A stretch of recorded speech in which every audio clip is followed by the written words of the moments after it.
అడ్డంగా పెట్టి చూశాను. చూడండి, లైవ్ స్టార్ట్ అయిపోయింది already. Orientation is lock routed device back అంటే ఏంటో మనకు తెలియట్లేదు. అవ్వట్లేదు, చూడదు, కనిపించట్లేదు. అంతేనా?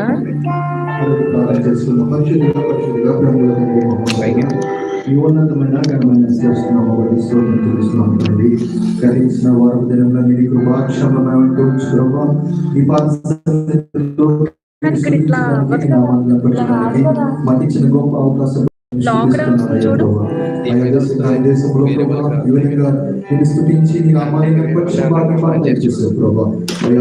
ఆరాధన మొదటి నుండి ఆఖరి వరకు ప్రభావ మీకు మహిమకరంగా మాకు ఆశీర్వాదంగా జరగడానికి తండ్రి. వచ్చిన ప్రతి మీరు ఆశీర్వదించండి ప్రభావ. మీరు ఎవరైతే మీ సన్నిధికి రావాలని ఆశ కలిగి ఉన్నారో ప్రభావ, మీ సన్నిధాన్ని నడిపించింది అయ్యో ప్రభావ. నీ ఆత్మ కార్యములు జరిగించి ప్రభావ. మీరు ప్రభావ మీ సేవకులు ప్రభావ మీకు స్వదేశంలో ఉన్నారు ప్రభావ, దాన్ని జ్ఞాపకం చేసుకుని ప్రభావ ఆ ప్రభావ సేవకులు చేసే పరిచర్యాన్ని మీరు దీవించి ఆశించి కృపలో బతకవచ్చుమని మా యొక్క ఆరాధన ప్రారంభం చేయొచ్చు.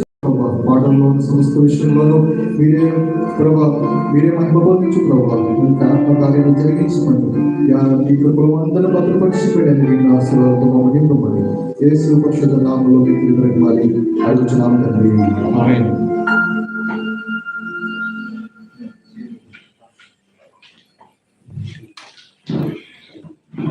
ఉన్నట్లయితే మన యొక్క ఈ పాట పాడుతున్నాం కలిసి.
స్తుతులకు పాత్రుడు యేసయ్యా, స్తుతి కీర్తనలు నీకేనయ్యా. స్తుతులకు పాత్రుడు యేసయ్యా, స్తుతి చెల్లించెద నీకేనయ్యా. మహిమకు పాత్రుడు ఆయనయ్యా. కీర్తి రాజునకే పాడెదన్ సన్నిధిలో, ఆడెదన్ ప్రభు సముఖములో. చిన్ని బిడ్డను పోలినే, చిన్ని బిడ్డను పోలినే. హల్లెలూయా. స్తుతి పాట పాడలేదు, వచ్చిన ఏ పాటైనా పాడొచ్చు. ఇప్పుడు మనం పాడే పాటలకి స్తుతి పాట, అవునా కదా? స్తుతి మీద అని ఎవరు పెట్టుకోవచ్చు.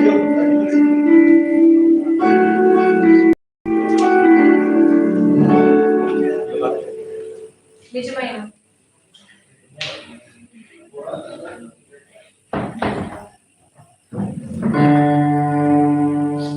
ఓకే, మీరు కూడా రండి.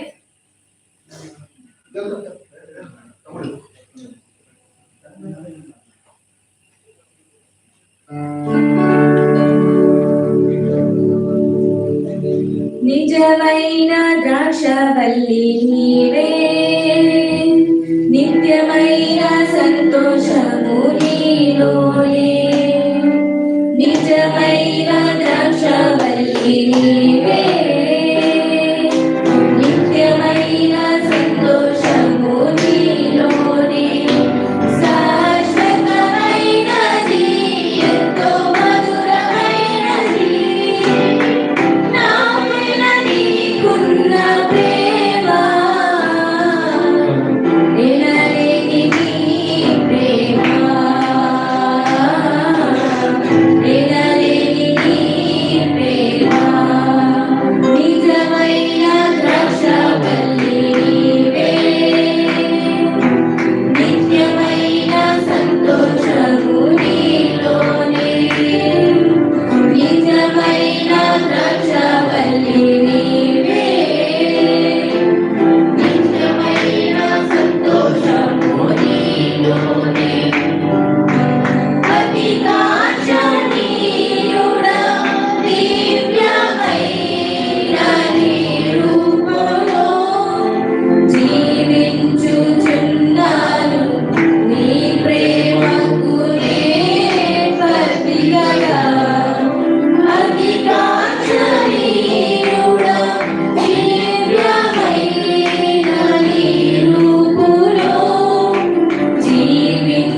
నిజమైన ద్రాక్షవల్లి నీవే,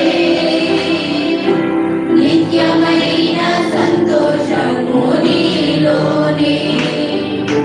నిజమైన ద్రాక్షవల్లి నీవే, నిత్యమైన సంతోషము నీలోనే. శాశ్వతమైనది, ఎంతో మధురమైనది, నాపైన నీకున్న ప్రేమ. ఎనలేని నీ ప్రేమ, ఎనలేని నీ ప్రేమ. హల్లెలూయా, హల్లెలూయా. హల్లెలూయా.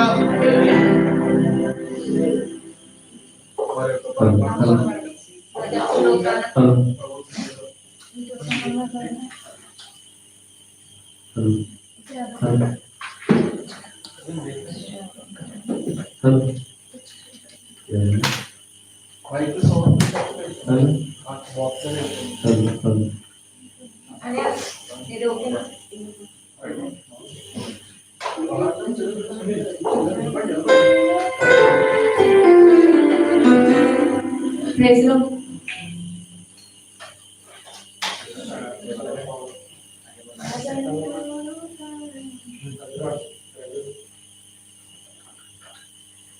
అందరూ ఒకవేళ సాంగ్ రాకపోతే నేను పాడిన తర్వాత అందరు ఫోన్లో ఉన్నాయి కదా చూసి పాడాలి. ఓకే.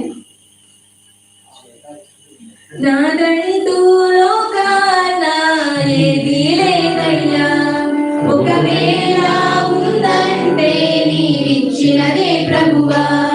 నాదంటూ లోకాన ఏది లేదయ్యా, ఒకవేళ ఉందంటే నీవిచ్చినదే ప్రభువా. నీవే నీవే బ్రతుకంతా నీవే, నీవే నీవే బ్రతుకంతా నీవే. నాదంటూ లోకాన ఏది లేదయ్యా, ఒకవేళ ఉందంటే నీవిచ్చినదే ప్రభువా. నాకు ఉన్న సామర్థ్యం, నాకు ఉన్న సౌకర్యం, నాకు ఉన్న సౌభాగ్యం, నాకు ఉన్న సంతానం, నాకు ఉన్న సామర్థ్యం, నాకు ఉన్న సౌకర్యం, నాకు ఉన్న సౌభాగ్యం, నాకు ఉన్న సంతానం, ఆరగించే ఆహారం, అనుభవించే ఆరోగ్యం, ఆరగించే ఆహారం, అనుభవించే ఆరోగ్యం, కేవలం నీవేనయ్యా, కేవలం నీవేనయ్యా. నాదంటూ లోకాన ఏది లేదయ్యా, ఒకవేళ ఉందంటే నీవిచ్చినదే ప్రభువా. నాదంటూ లోకాన ఏది లేదయ్యా, ఒకవేళ ఉందంటే నీవిచ్చినదే ప్రభువా. నాకు ఉన్న ఈ బలం, నాకు ఉన్న ఈ పొలం, నాకుచున్న ఈ జలం, నిలువనీడ ఈ గృహం. నాకు ఉన్న ఈ బలం, నాకు ఉన్న ఈ పొలం, నాకుచున్న ఈ జలం, నిలువనీడ ఈ గృహం. నిలిచి ఉన్న ఈ స్థలం, బ్రతుకుచున్న ప్రతి క్షణం, నిలిచి ఉన్న ఈ స్థలం, బ్రతుకుచున్న ప్రతి క్షణం, కేవలం నీవేనయ్యా, కేవలం నీవేనయ్యా. నాదంటూ లోకాన ఏమీ లేదయ్యా, ఒకవేళ ఉందంటే నీవిచ్చినదే ప్రభువా. నాదంటూ లోకాన ఏమీ లేదయ్యా, ఒకవేళ ఉందంటే నీవిచ్చినదే ప్రభువా. హల్లెలూయా, హల్లెలూయా. ఈ పాట అందరి దగ్గర ఉంది కదా. ఈ పాట అందరూ మనస్ఫూర్తిగా పాడారా? మనస్ఫూర్తిగా పాడారా? అసలు ఎవ్వరు నోరు కలపలేదు, మీ ఇద్దరు పాడుకోవడం తప్ప. మీకు రాకపోతే ఇదిగో ఛాలెంజ్. ఇప్పుడేంటి మనం అనుభవించేది ఇదంతా. నాకున్న సామర్థ్యం, నాకున్న సౌకర్యం, ఇప్పుడు మనం నిల్చున్న ఈ తాగుచున్న జలం ఇదంతా ఏంటి? మనం దేవునికి చెప్తున్నాం. అవునా? మీరు నిజంగా ఇవన్నీ అనుభవిస్తే, మీ జీవితంలో అనుభవిస్తే, అది పూర్వకంగా నోరు విప్పి, ఓకే, మనసులో కాదు, నోరు విప్పి పాడాలి. ఓకే, మళ్ళీ స్టార్ట్. నాదండోలో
పాడే ప్రతి పాట హృదయపూర్వకంగా మనసులో ధ్యానించుకుని పాడండి. ఓకే.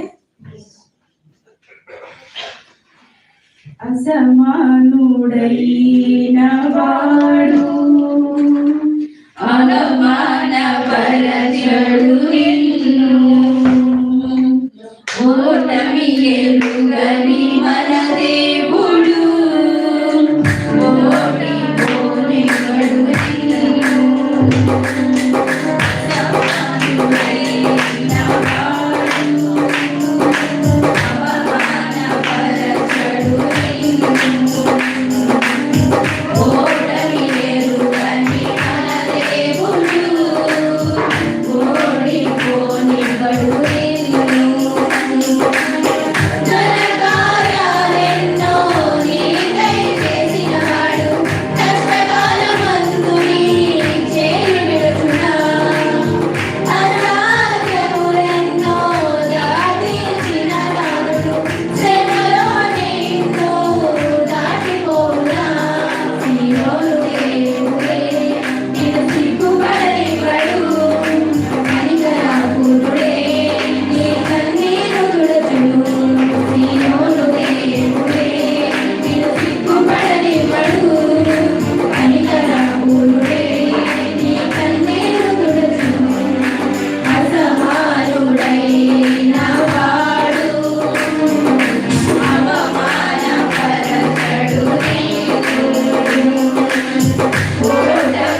దేవుడు కూడా చక్కటి పూజలు చెప్పారు.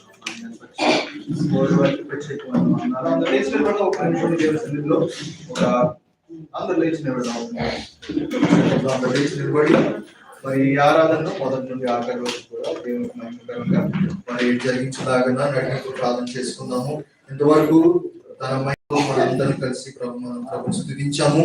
ప్రభు కార్యాలు మనం స్పష్టంగా చూస్తున్నాం కాబట్టి కనుక ప్రభు సన్నిధిలో మనం ఉన్నాము ఇక్కడ ప్రతి ఒక్కరు కూడా మన యొక్క పరిస్థితులు ఏదైనా ప్రభు సన్నిధిలో మనం మొరపెట్టినట్లయితే దేవుడు ఆత్మకార్యం జరిగించే దేవుడు కనుక మరి ఈ దేశం కాని దేశంలో మనం ప్రభుని స్తుతించే భాగ్యం మనందరికి దయచేస్తాడు. మరి అనేక బిడ్డలు రావాల్సిన వారు ఉన్నారు, వారి గురించి మనం ప్రార్థన చేద్దాము. మరి దైవదాసు మన మధ్యకి రాబోతున్నారు, వారి గురించి మనం ప్రార్థన చేద్దాము. మరి ఆరాధన మొదటి నుండి ఆఖరి వరకు కూడా దేవుని మహిమకరంగా జరిగించినారు మనం అందరూ కూడా ప్రార్థన చేద్దాం. మరి ఈ సమయంలో మరి ప్రేరణ కలిగిన వారు మరి ఒకరు ప్రార్థన చేయవలసిందిగా కోరుచున్నారు. ఈ ఆరాధన మరి ఆఖరి నుండి మొదటి నుండి ఆఖరి వరకు కూడా దేవునికి మహిమకరంగా జరిగించలాగా మరి ప్రేరణ కలిగిన వారు మరి ప్రార్థన చేయవలసిందిగా కోరుచున్నారు.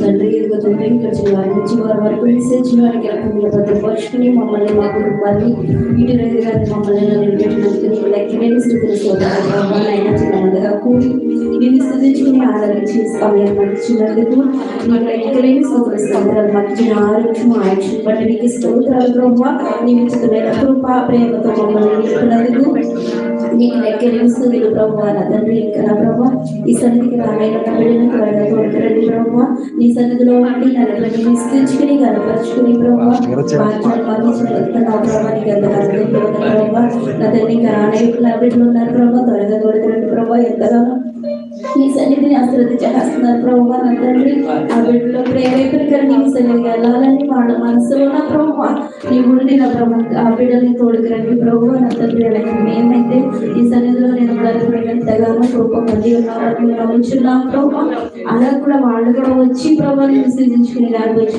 భాగ్యాన్ని దయచేయండి ప్రభావ నా తండ్రి నా ప్రభావ ఈ సన్నిధిని సంతానంలో గడిపిన గొప్ప భాగ్యం దయచేయమని నా ప్రభువు రక్షకుడైన యేసుక్రీస్తు పాదం పట్టిన బ్రతమాలు వేడుకుంటున్నాను పరమ తండ్రి.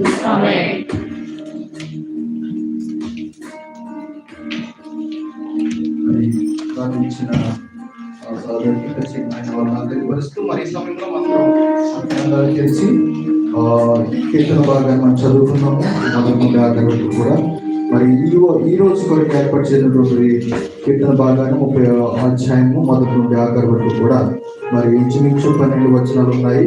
మొదటి నుండి ఆఖరి వరకు కూడా మరి ఎవరైనా చదవాలని ఆశగా ఉన్నది దయచేసి ముందుకు వచ్చినట్లయితే వారికి అవకాశం ఇవ్వబడుతుంది. మరి ఎవరైనా ఈ సమయంలో సహోదరి వచ్చి కీర్తన భాగాన్ని చదువుతుండగా మనందరము ఈ గ్రంథాలు తెలిసి అందరూ చూడవలసిందిగా వచ్చింది. యెహోవా నా శత్రువులను నా విషయమై సంతోషింపనీయక నీవు నన్ను ఆదరించి ఉన్నావు. అందుకై నేను నిన్ను కొనియాడుచున్నాను.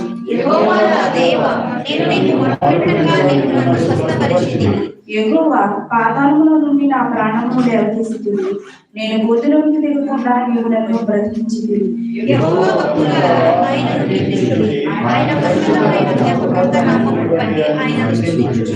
ఆయన కోపము నిమిషం మాత్రం ఉండను, ఆయన దయ ఆయుష్కాలమంతా నిలుచును. సాయంకాలమున ఎడుపు వచ్చి రాత్రి ఉండినను, ఉదయమున సంతోషము కలుగును.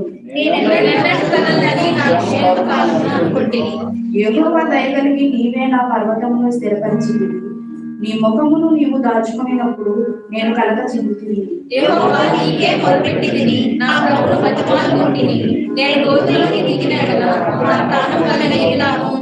మన్ను నిన్ను స్తుతించిన నీ సత్యమును కూర్చి అది వివరించిన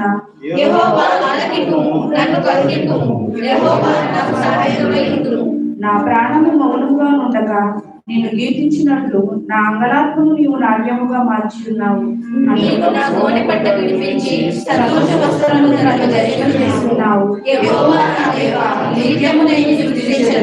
దేవుడికి వర్షం ఇచ్చిన పుష్పించున్నాము ఈ చక్కటి కీర్తన భాగాన్ని చదివించిన సోదరికి ప్రత్యేకమైన వాళ్ళని ఏర్పరుస్తూ మరి ఈ సమయంలో ఒక 5 నిమిషాలు మరి కీర్తనని మరి మన చంద్రరాజు గారు ఉన్నారు, ఒక 5 నిమిషాలు దీన్ని వివరించవలసింది కోరుకుంటూ మరి సమయాన్ని మీరు చూడాలనుకుంటున్నాను. మన మధ్యన దేవుడు దాసు కూడా వస్తున్నారు కాబట్టి ఈ కీర్తనని ఒక 5 నిమిషాల్లో వర్ణించవచ్చు. దేవుని పరిశుద్ధ నామానికి మహిమ కలుగును గాక. ఈ అవకాశాన్ని నాకు దయచేసిన దైవజనులు డాక్టర్ మోడీ గారికి మరియు ఈ సంఘ ఎల్డర్స్ కి మరియు చేరవచ్చు మీకు అందరికి కూడా నా యొక్క పరిచయమైన వాళ్ళని తెలియజేస్తున్నాము. ప్రియ సహోదరులారా, ఈరోజు మనం దావీదు కీర్తన 30 అధ్యాయంలో ఈ విధంగా రాయబడి ఉన్నారు కదా. దావీదు కీర్తనలు ఈ కీర్తన ఏ ఉద్దేశంతో రాయబడి ఉన్నదో మనం చూద్దాం. మొదటగా ఈ కీర్తన గృహ ప్రతిష్టాపన గానము దావీదు కీర్తన రాయబడి ఉన్నది హెడ్డింగ్. అంటే మనము దావీదు గృహ ప్రవేశ విషయంలో ఈ కీర్తన రాయించినట్టుగా మనం గ్రహించవలసిన వారము. మనం సాధారణంగా గృహ ప్రవేశానికి మన యొక్క బంధువుల్ని, స్నేహితుల్ని, అలాగే మన కుటుంబీకుల్ని, సమస్తమైన వారిని అందరినీ కూడా మనకు తెలిసిన వారిని అందరినీ కూడా మనం ఆహ్వానించే వారంగా ఉంటున్నాం. అయితే మన గృహప్రవేశ విషయంలో మనం దేవుని స్తుతించే వారంగా ఉంటూ ఉన్నాం. అప్పుడు గృహప్రవేశ విషయంలో మనం ఏం చేస్తాం? సాధారణంగా దేవునికి కృతజ్ఞతాస్తుతులు చెల్లిస్తాం, అంటే సాక్ష్యం చెప్తాం. ఏంటి మన యొక్క జీవితంలో మనకి దేవుడు ఏమేమి చేశాడు, మన పూర్వ పరిస్థితి ఎలా ఉండేది, ఇప్పుడు ఈ రోజున మనం ఇల్లు కట్టుకోవడానికి దేవుడు మనకి ఎంతో కృప చేశాడు, దయ చూపించాడని మనం గ్రాటిట్యూడ్ కలిగి దేవుని మహిమపరిచేవారు ఉంటాం. అయితే మరికొంతమంది అయితే దేవుణ్ణి అలాగే మహిమపరచడం కాకుండా వారి గొప్పలు చెప్పుకునే వారుగా మరికొంతమంది ఉన్నారు. అలాంటి వారుగా మనం ఉండకుండా ఉన్నట్లు దేవుడికి మనకు సహాయం చేయను గాక. అలాగే దేవుడు ఈ మొదటి వచనంలో ఏం రాస్తున్నాడని అంటే, యెహోవా నా శత్రువులను నా విషయమై సంతోషింపలేక నీవు నన్ను ఉద్ధరించి ఉన్నావు, అందుకే నేను నిన్ను కొనియాడుచున్నాను. దేవుడు మనల్ని ఆదరించేవాడుగాను, దేవుడిని మనం బలపరిచేవాడుగాను, దేవుడు మనల్ని ఉద్ధరించేవాడుగా ఉన్నాడు. మన నమ్ముకున్న దేవుడు మనల్ని పైకెత్తుకునేవాడుగా చేస్తాడు కానీ తోకగా చేయడు. తల ఎత్తుకునేవాడుగా ఉంటాడు చేస్తాడు కానీ తల దించుకునేవాడుగా చేయడని మనం గ్రహించవలసి ఉంటుంది. మరి ముఖ్యంగా మనం గమనించవలసింది ఏమన్నదంటే, ఈ ఒక వచనంలో మన శత్రువులైన వారు మన నుంచి ఏం కోరుకుంటారని అంటే, మనం నాశనం అయిపోవడం కోరుకుంటారు. మనం ముఖ్యంగా మనం మంచిగా ఉండడం వారికి ఇష్టం అవ్వదు. మన యొక్క నాశనాన్ని, మన యొక్క పూర్వ పరిస్థితిని ఎలా ఉండాలో మనం అలాగే ఉండాలని కోరుకుంటూ ఉంటారు. అలాగే మన యొక్క మరణాన్ని కూడా కోరుకునే వాళ్ళు చాలా మంది ఉంటారు.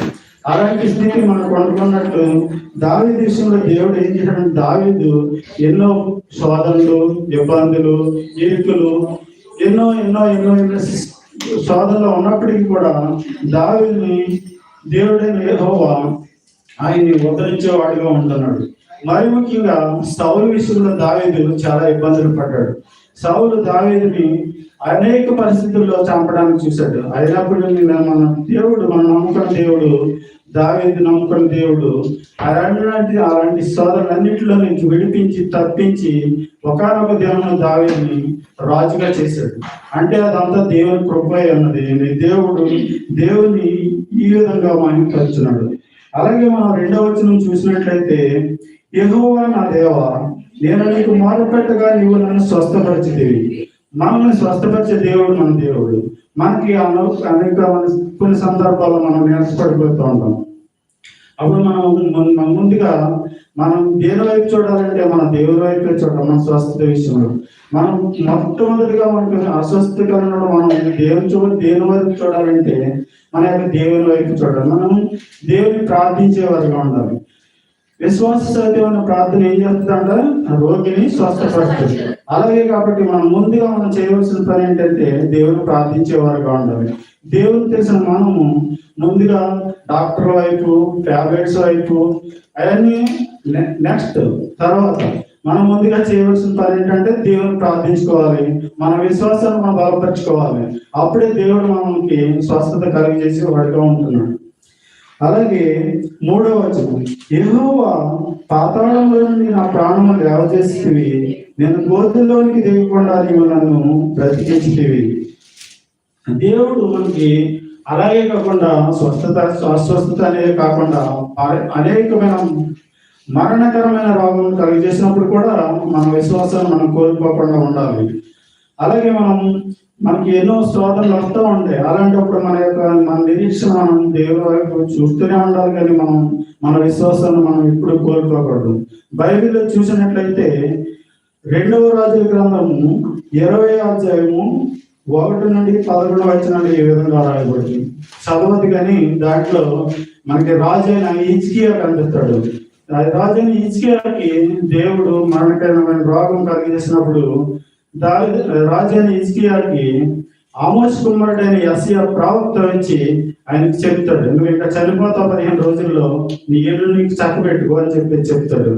అలాంటి పరిస్థితుల్లో రాజు అయిన హిజ్కియా కృంగిపోయి, ప్రభువా నీకు ఎన్నో విషయాల్లో నేను ఎన్నో రకాలుగా ఈ యొక్క మందిరాలు కట్టించాను, నేను ఎన్నో సేవ చేశాను తండ్రి, నేను బైబిల్ కలిగి ఉన్నాను, నాకు ఈ పరిస్థితి ఏంటి నాయన అని చెప్పేసి ఎంతో కృంగిపోయిన పరిస్థితిలో మళ్ళా దేవుడు ఆ యొక్క విజ్ఞాపనను, ఆ యొక్క సప్లికేషన్ ని యాక్సెప్ట్ చేసి మళ్ళా ఆమోస్ కుమారుడైన యెషయాకి దేవుడే మళ్ళా చెప్తాడు. ఏమని చెప్తాడు, నువ్వు పోయి నేను దేవునికి హిజ్కియాకి 15 సంవత్సరాల ఆయుస్సును అనుగ్రహించున్నాను, నువ్వు వెళ్ళి చెప్పుకో అన్నప్పుడు ఆ యెషయా ప్రవక్త ఆ కోటలోంచి బయటకు వెళ్ళి సమయంలోనే మళ్ళీ యెషయా ప్రవక్తకి దేవుడు చెప్పి మళ్ళీ పోయి చెప్తాడు.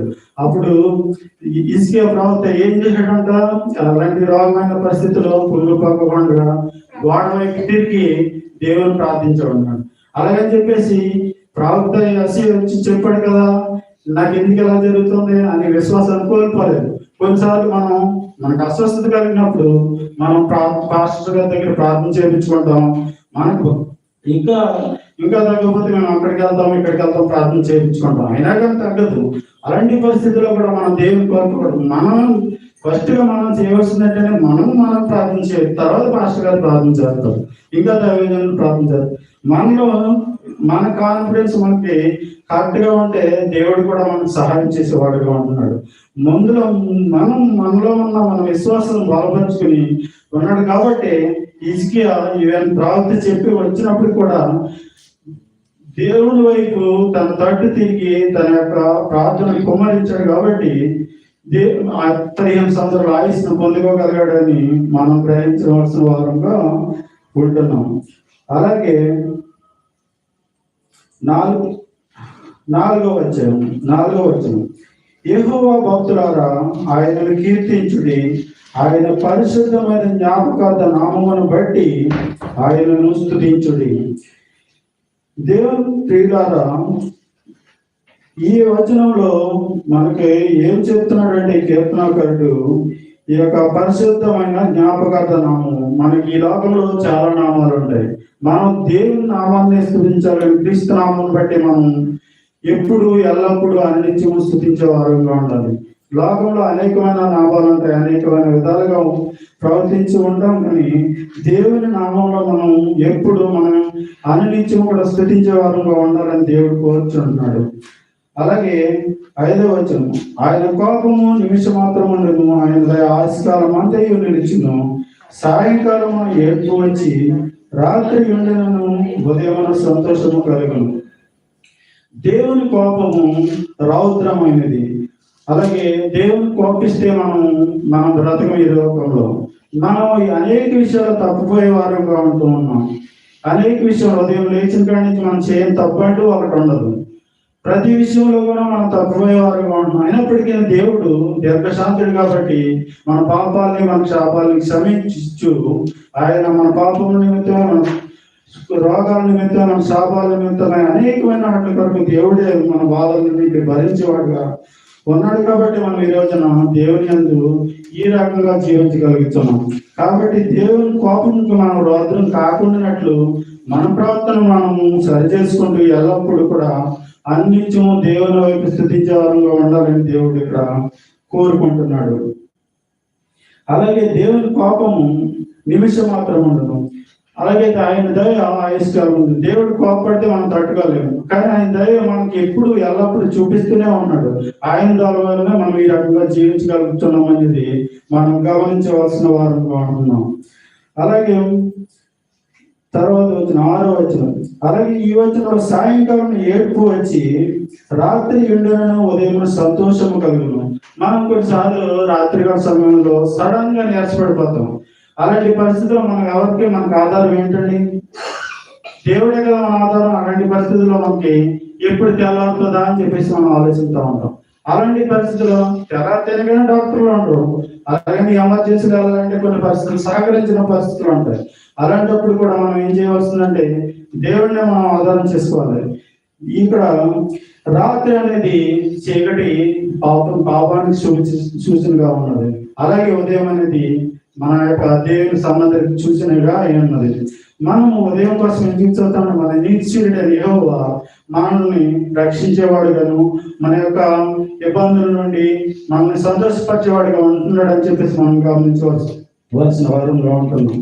అలాగే 6వ వచనం, నేనన్నాడు కదలనని నా క్షేమకాలమున నేను అనుకుంటే. మనకి దేవుడు అన్ని ఇచ్చాడు. మనం ఈ పరిస్థితుల్లో దుబాయ్లో ఉంటున్నామంటే అంత దేవుని కృప. అలాగే మనం ఇంతకుముందు మన పరిస్థితులు చూసినట్లయితే మనం అనేకమైన ఇబ్బందుల్లోనూ, శోధనలోనూ, అప్పుల్లోనూ రకరకాలుగా ఉండేవారు. ఇప్పుడు మనకి దేవుని కృపనిచ్చి, మంచి ఆరోగ్యాన్ని ఇచ్చి, మనకు మంచి సౌఖ్యాన్ని ఇచ్చి, మన యొక్క ఆయుష్ను మంచిగా ఉంచి మన ఈ రకంగా జీవిస్తున్నాడు అంటే అంత దేవుని కృప అన్నది. దానికి మనం ఏం చేయాలి? దేవునికి కృతజ్ఞత చెల్లించేవారుగా ఉండాలి. అంటే మన ప్రవర్తన ఎలా ఉండాలంటే దేవుని భయభక్తులు కలిగి ఉండాలి.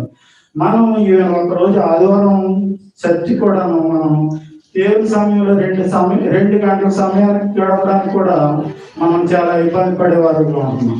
మనకి 1 గంటలకు చర్చ అంటే మనం 1:30కి 2 గంటల ముందు వస్తున్నాం. అలా కాకుండా మన యొక్క ప్రవర్తన మనం సరి చేసుకుంటూ దేవుని సన్నిధి కానీ దేవుని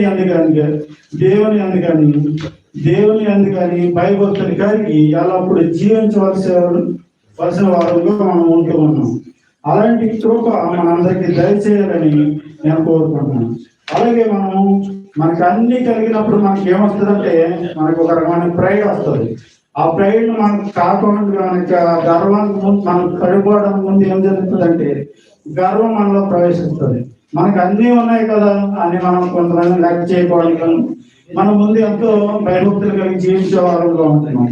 అయితే మనకు అన్ని కలిగినప్పుడు ఈవెన్ దేవుని కూడా మనం పక్కనెట్టేసి మన పనులకే మనం ప్రయారిటీ ఇచ్చేవారు ఉన్నాము. అలాంటిది అలాగే ఎప్పుడైతే మనము దేవుడు ఇక్కడ ఏమంటున్నాడంటే క్షేమకాలం అంటున్నాడు. క్షేమకాలం అంటే సేవ్.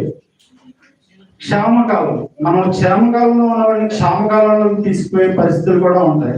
క్షేమకాలం అంటే కరువు. మన ముందుపడే పరిస్థితులు మనం జ్ఞాపకం చేసుకుంటే దేవుని యొక్క ముందు సాగిపోయే వారిగా ఉండాలి. కానీ మనం క్షేమకాలం కలిగేశాడు కదా దేవుడు అని చెప్పేసి మన యొక్క పరిస్థితులు మనలో ఉన్న సెల్ఫ్ కాన్ఫిడెన్స్ బట్టి మనం దేవుని పక్కన పెట్టేసి వారు మనం ఉన్నట్లయితే మనకు దేవుడు ఏం చేస్తాడంటే మనం ముందుపడే పరిస్థితికే తీసుకుపోతాడు. దేవుడు మనకి అన్ని ఇచ్చాడు. అన్ని ఇచ్చాడంటే మనం దేవుని ఈ విధంగా స్తుతించాలంటే మనం దేవుని ఎప్పుడు కూడా గమపరిచేవాడు. మనకి అన్ని ఇచ్చాడు కాబట్టి మనం దేవుని స్తుతించాం. అలాగే అన్ని ఇచ్చిన దేవుడు అన్ని తీసేసుకోవడానికి ఒక క్షణం కూడా పట్టదు దేవునికి. అలాంటి దేవుని కోపాన్ని మనం దేవుని రౌద్రాన్ని మనం గురి కాకుండా ఉన్నట్లు మన ప్రవర్తన మనం జాగ్రత్తగా చూసుకుంటూ దేవుని యొక్క భయభక్తులు కలిగి ఉండాలని దేవుని కోరుకుంటున్నాడు. అట్టి కృప మనందరికీ దయచేయను గాక. దేవుని సనవాక్యం దీవించను గాక. చక్కటి కీర్తన భాగాన్ని మరి వివరించిన సోదరికి ప్రత్యేక వందనాలు తెలియపరుస్తూ మరి ఈ సమయంలో మన మధ్యన దైవదాసు మన మధ్యకు వచ్చేసారు. మరి అబుదాబి ప్రాంతం నుండి దేవుని యొక్క కృపను బట్టి చక్కటి వాతావరణంలో మనం నడిపించాడు కాబట్టి మనందరం లేచి నిలబడతాం ఈ సమయంలో. మరి మన మధ్యన జోసెఫ్ సామ్యూల్ గారు మన మధ్యన ఉన్నారు. వారి కుటుంబ సభ్యులుగా ఈ మన సన్నిధానికి వచ్చారు. అలాగే రవిదాసు సమయం గారు మన మధ్యన ఉన్నారు. మరి ముందుగా ఆహ్వానించుగా మనం గట్టిగా చెప్పకూడదు. వారిని ప్రేమపూర్వక ఆహ్వానించాలి. సమయంలో జాయిస్ వచ్చి వారికి దయచేసి దయచేసి అయ్యే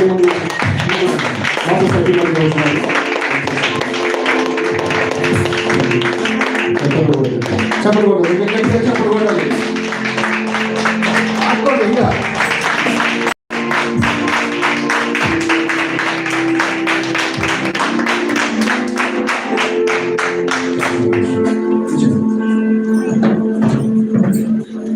అలాగే మన వచ్చిన సంపత్ గారు కూడా ఉన్నారు. దయచేసి అందరికి తెలిసిన వారిని దయచేసి వారు కూడా ముందుకు వచ్చిందిగా గట్టిగా చెప్పకూడదు. రెండు వచ్చింది అయ్యారు. ఓకే రెండు రావాలి చూడండి. అయ్యారు కూడా ముందుకు వస్తున్నారు. దయచేసి చాలా సంతోషం.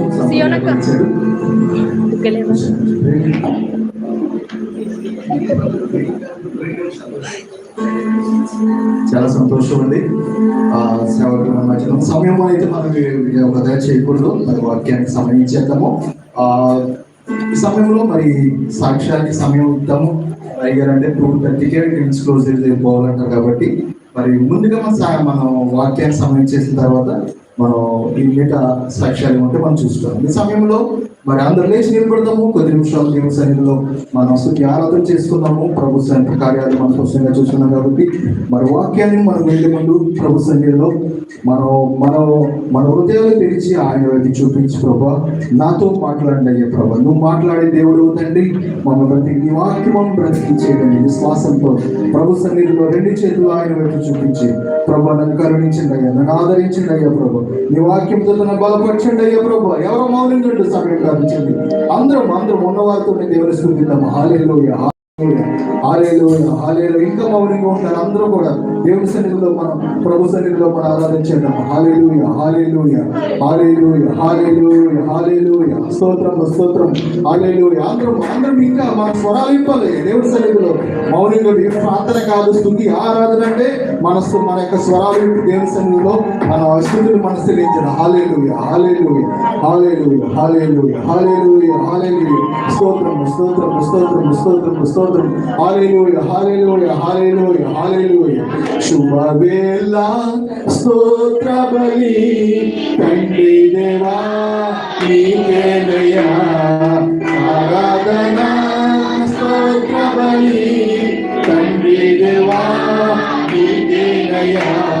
శుభవేళ స్తోత్ర బలి తండ్రి దేవా నీకేనయ్యా ఆరాధన. స్తోత్ర బలి తండ్రి దేవా నీకేనయ్యా. తండ్రి దేవా తండ్రి దేవా నీకేనయ్యా. తండ్రి దేవా నీకేనయ్యా. తండ్రి దేవా నీకేనయ్యా. శుభవేళ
హల్లెలూయా. అవును ప్రభా, మా స్థుతులకు ఆశ్చర్యుడైన నీవే తండ్రి. ఇంతవరకు ప్రభు మా స్థుతులకు ఆశ్చర్యుడైన గొప్ప దేవుడు ప్రభు. ప్రభు ఎవరైతే నేను మనస్ఫూర్తిగా స్థుతిస్తావో వారి మధ్య నీ కార్యం జరిగించే దేవుడు ప్రభు. నువ్వెంతగానో నమ్మదగిన దేవుడు, ఇప్పుడు శారద చేసే దేవుడు. ఎక్కడ ఇద్దరు ముగ్గురు నామాన్ని సృష్టిస్తారు వారి మధ్య సెలవించిన దేవుడు. అవును ప్రభు, మా మధ్యన ఉన్నారు ప్రభు, నీ ఆత్మ కార్యం జరిగించడం. స్తోత్రం స్తోత్రం. ఆ విధంగా ప్రభు సన్నిధిలో మనందరం కలిసి మన మనస్ఫూర్తిగా ప్రభు సన్నిధిలో ప్రభు నాతో మాట్లాడే అంచె కాలంలో భయంకరంలో దురిదిలో ఉన్నాను ప్రభు. ఇదిగో ఏం సమయించదో తెలియని స్థితిలో ఏమన్నాము. ఈ వాక్యం మమ్మల్ని బలపరిచేది ప్రభు. ఇదిగో తండ్రి. హల్లెలూయా, హల్లెలూయా, హల్లెలూయా, స్తోత్రం. అందరూ అలా కళ్ళు మూసుకొని ఏకీభవించండి దేవుని పాదం. హల్లెలూయా, హల్లెలూయా, హల్లెలూయా. స్తోత్రం స్తోత్రం స్తోత్రం స్తోత్రం. హల్లెలూయా. మహిమకు పాత్రుడా, ఘనతకు అర్హుడా, నీ నామమును బట్టి మా చేతులెత్తేనే.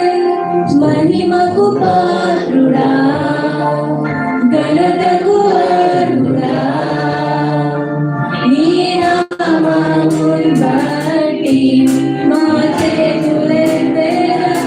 మహోన్నతుడా, అద్భుతాలు చేయువాడా, నీ వంటి వారు,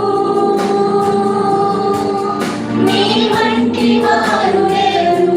మహోన్నతుడా, అద్భుతాలు చేయువాడా, నీ వంటి వారు ఎవరు, నీ వంటి వారు లేరు.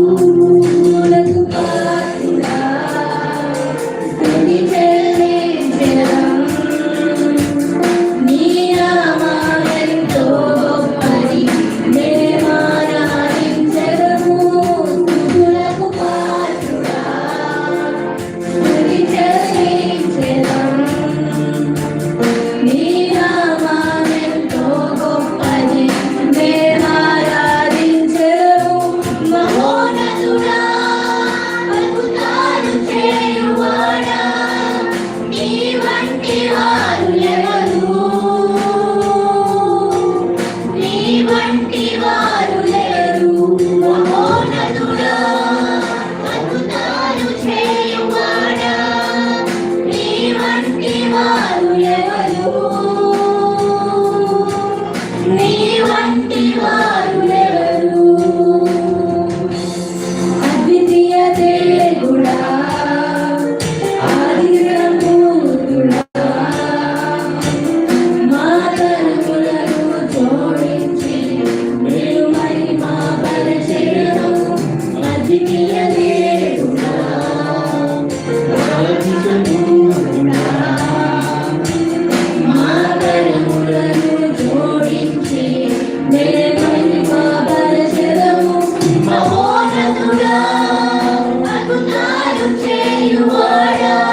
ఎవరు నీ వంటి వారు లేరు మహిమకు పాత్రుడా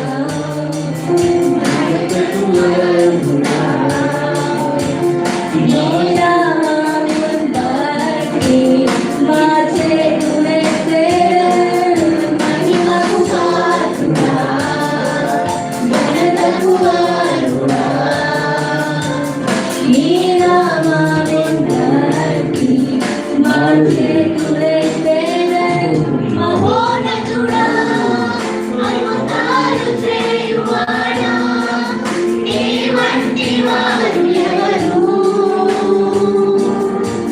నీ వంటి వారు లేరు మహోన్నతుడా అద్భుతాలు చేయువాడా నీ వంటి వారు ఎవరు నీ వంటి వారు లేరు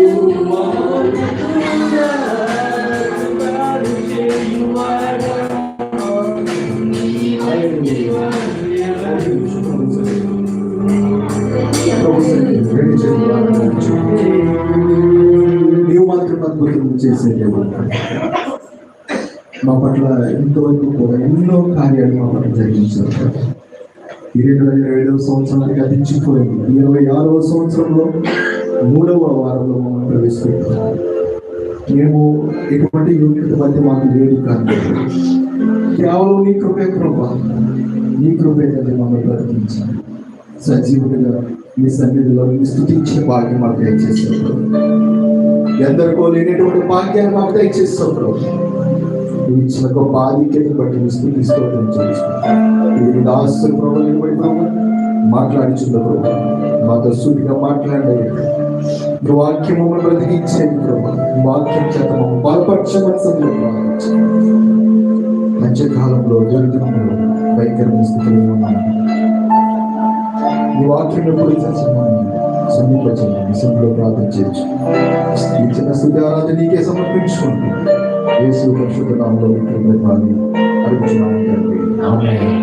దయచేసి కూర్చున్నాము సమయంలో మరి సేవకులు వాక్యాన్ని పెట్టే ముందు మరి సేవకులు పరిచయం సంబంధం ఒక్క 2 నిమిషాలు 2 నిమిషాల్లో మరి అయ్యాన్ని పరిచయం చేస్తారు. పరిచయం చేసిన అనంతరము మన వాక్యంలో దయచేసి 2 నిమిషాలు.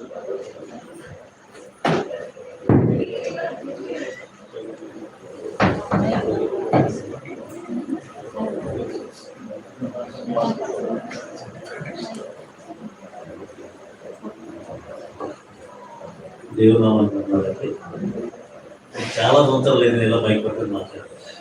ఫస్ట్ టైం లైసెన్స్ వచ్చినప్పుడు 2010లో ఇప్పుడు మైక్ పట్టుకుని మాట్లాడాలి. మళ్ళీ మాట్లాడుతున్నాను. కూర్చున్న సేవకులు నా సహోదరులు అంటే కాకినాడలో బైబిల్ మిషన్ సంఘం అనేది చాలా పెద్ద సంఘం. ఆ సంఘ కాపు గారు ఈశ్వరయ్య గారిని లేరు నాకు బాప్తీసు ఇచ్చింది ఆయన. అయ్యగారు అంటే సృష్టిలో ఉన్నారు కానీ చిన్నతనంలోనే మంచిగా వచ్చాడు. కానీ నేను ఎక్కువ చెప్పలేదు. నెక్స్ట్ ఏంటంటే ఆ సంఘానికి వచ్చి సేవకులు రాజకీయ నాయకులు కూడా ప్రార్థన చేసుకుని వెళ్ళిన సేవకులు వచ్చిన రాజశేఖర రెడ్డి గారు కానీ చంద్రబాబు నాయుడు గారు కానీ జగన్మోహన్ రెడ్డి గారు ఇప్పుడు చిరంజీవి కూడా ఆ సంఘానికి వెళ్ళి ప్రార్థన చేసుకుని వెళ్ళిన సంఘం చాలా పెద్ద సంఘం. మిగతా విషయాలు అయ్యో చెప్తారు ఆయన మాటలో అంటారు. చాలా సంతోషంగా మరి సమయం అయితే ఎంత తీసుకోచేయండి అంటే మన వాళ్ళు 3 గంటలకి క్లోజ్ చేయండి. అయ్యారు మరి వారి సమయం బట్టి ఈ యొక్క వాక్యం ముగిశారు.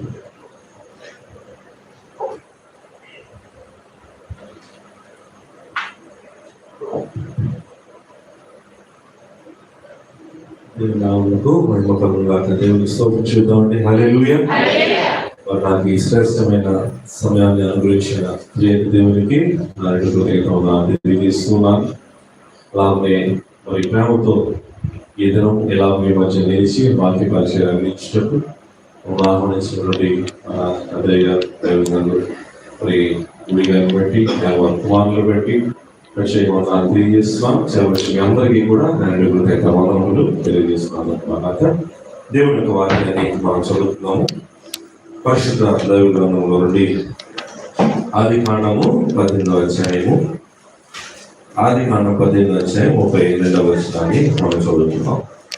అతడు ప్రభు కోపపడని ఎడల నేను ఇంకొక మారేమి మాట్లాడలేదు, ఒకవేళ అక్కడ 10 మంది కనబడదులేమో అనేటప్పుడు ఆయన ఆ 10 మందిని బట్టి నాశనం చేయక ఊరుకునలేడు. యెహోవా అబ్రాముతో మాట్లాడట చాలించి వెళ్ళిపోయిను. అబ్రాము తన ఇంటికి తిరిగి వెళ్ళాను. చిన్న ప్రార్థన చేసుకుని వాక్యాన్ని ధ్యానం చేసుకున్నాం. ప్రేమగా మా తండ్రి నీకు వందనాలు. దేవా, ఈ మధ్యాహ్న కాల సమయమున మేమందరం ఉన్నాయన మీ పాదాలు చెంత చేరి ఎంతవరకు మిమ్మల్ని స్తుతించి ఆరాధించాలని గొప్ప భాగ్యం మాకు ఇచ్చినందుకు వందనాలు. ఈ సమయంలో నీ వాక్యాన్ని మేము ధ్యానిస్తుండగా వేరే మాటలు మాట్లాడి మహిమనుందమని మంచి బోధకుడి వేసి వేడుకుంటున్నాం తండ్రి. ఆమేన్. ప్రభునందు ప్రియ శ్వాసులను దేవనామంలో కృపయు సమాధానము కలుగునుగాక. ఆమేన్. ఈ మహాప్రభుని బట్టి ఈ నూతన ఏడాదిలో మరి యొక్క వారం మనందరం కూడా ఆయన పాదాలను సందర్శించాలని గొప్ప భాగ్యం దేవాదేవుడు మాకు అందించారు. పాత సంవత్సరంలో అనేకమైన శ్రమలు, ఇబ్బందులు, కష్టములు, శోధనలు అనేటివి దాటుకుని నూతన ఏడాదిలో నూతన కార్యముల కొరకు, నూతన ఆశీర్వాదాల కొరకు మనందరం ఎంతగానో ఎదురు చూస్తూ మరి ఎన్నెన్నో మరి ఆలోచనలతో అడుగుపెట్టినటువంటి వారు వెళ్ళవచ్చు. అయితే పిల్లగా అనేక సందర్భాల్లో మనం చేసేటువంటి ప్రార్థనకు జవాబు రానప్పుడు ఒక టైం వస్తుంది, ఇంకా ప్రార్థన చేయడం అనవసరమేమో అనేటువంటి తలపు మనకు వస్తుంటుంది. లేక ఇంకెంత ప్రార్థన చేసినా జవాబు రావడం లేదు కాబట్టి ఇది దేవుని చిత్తం కాదేమో అని ఆగిపోయేటువంటి పరిస్థితులు వస్తూ ఉంటాయి. మరికొన్ని సందర్భాల్లో మనం ఎంత ప్రార్థించినా మరి జవాబు రాక సంవత్సరాల తరబడి ఎదురు చూసి విసిగిపోయి దేవుని యొక్క విశ్వాసం, నమ్మకాన్ని మరి విడిచిపెట్టే పరిస్థితులు కూడా జీవితంలో మనం కనబడుతూ ఉంటాయి. కానీ దేవుని యొక్క వాక్యం మనం చెప్పేది ఏమంటే, ప్రార్థన అనేది ఎటువంటి పరిస్థితులను మారుస్తుంది. ఎప్పుడైతే ఆయనతో మనం చూస్తూ విశ్వాసముతో ప్రభువును మనం వేడుకున్నప్పుడు ప్రభే ఎంతకు అసాధ్యమైన కార్యమైనా సాధ్యపరిచే దేవుడు అనే దేవుని వాక్యం తెలియజేస్తుంది. నమ్మి వారి స్తోత్రం చెప్తాం. హల్లెలూయా. ఈరోజు దేవుని వాక్యంలో నుండి ఇంకొకసారి ప్రార్థన చేయడం గురించి మనం ధ్యానం చేసుకుంటాం. ఏంటి ఇంకొకసారి ప్రార్థన చేయటం? ప్రతిరోజు మనం ఎన్నో ప్రార్థన చేస్తూ ఉంటాం. అయితే కొన్ని ప్రార్థనలు మనందరం కూడా, మీరందరూ కూడా ఆలోచిస్తే ప్రార్థన చేసి చేసి చేసి ఆపివేసినటువంటి అంశాలు కొన్ని ఉంటాయి. ఉన్నాయంటారా లేమంటారా?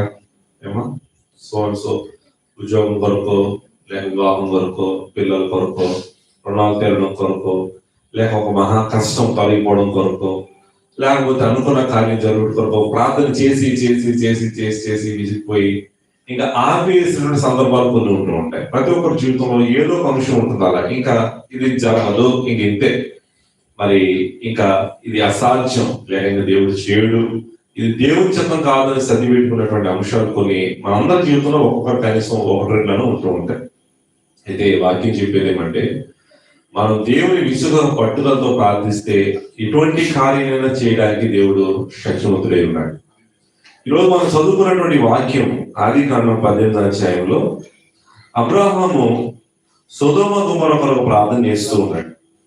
అయితే ఈ 18వ అధ్యాయము 22వ వచనం నుండి మనం చూస్తున్నప్పుడు అబ్రాహాం దేవుని అడుగుతున్నాడు, అయ్యా దుష్టులతో పాటు నీతిమంతులను కూడా నాశనం చేస్తావా?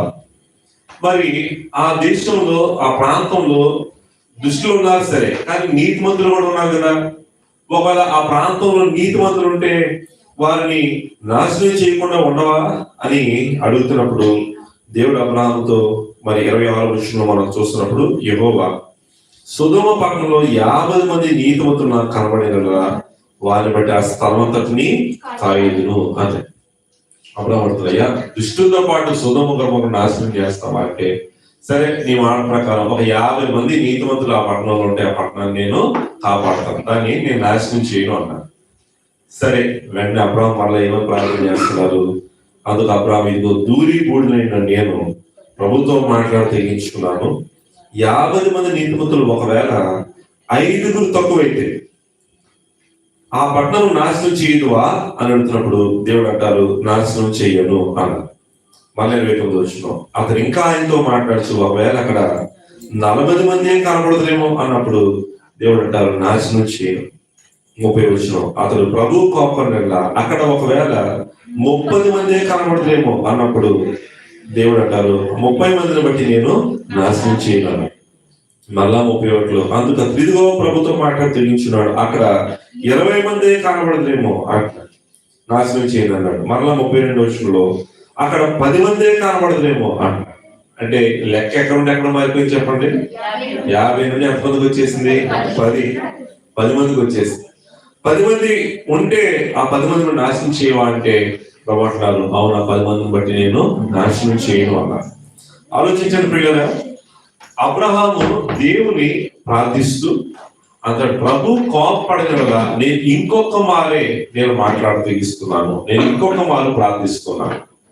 కనుక ఇంకొక మారు ప్రార్థించుట, ప్రేయింగ్ వన్స్ మోర్ అనేది మనందరి జీవితంలో అందరికి ఎంత అవసరమైన అంశమైంది. ఎందుకంటే మనం ప్రార్థన చేస్తాం, దాని జవాబు వచ్చేలోపుగా కొన్నిసార్లు ప్రార్థన మానేస్తూ ఉంటాం. ఇంకొక ప్రయత్నం చేస్తుంటే లేక ఇంకొక ప్రార్థన చేస్తుంటే జరుగుతుందేమో అనేటువంటి ఆలోచనలు తమకు వచ్చినప్పటికీ కూడా మనం అనేక సందర్భాల్లో మరి ప్రార్థన విడిచిపెట్టేటువంటి వారు ఉంటూ ఉంటాం.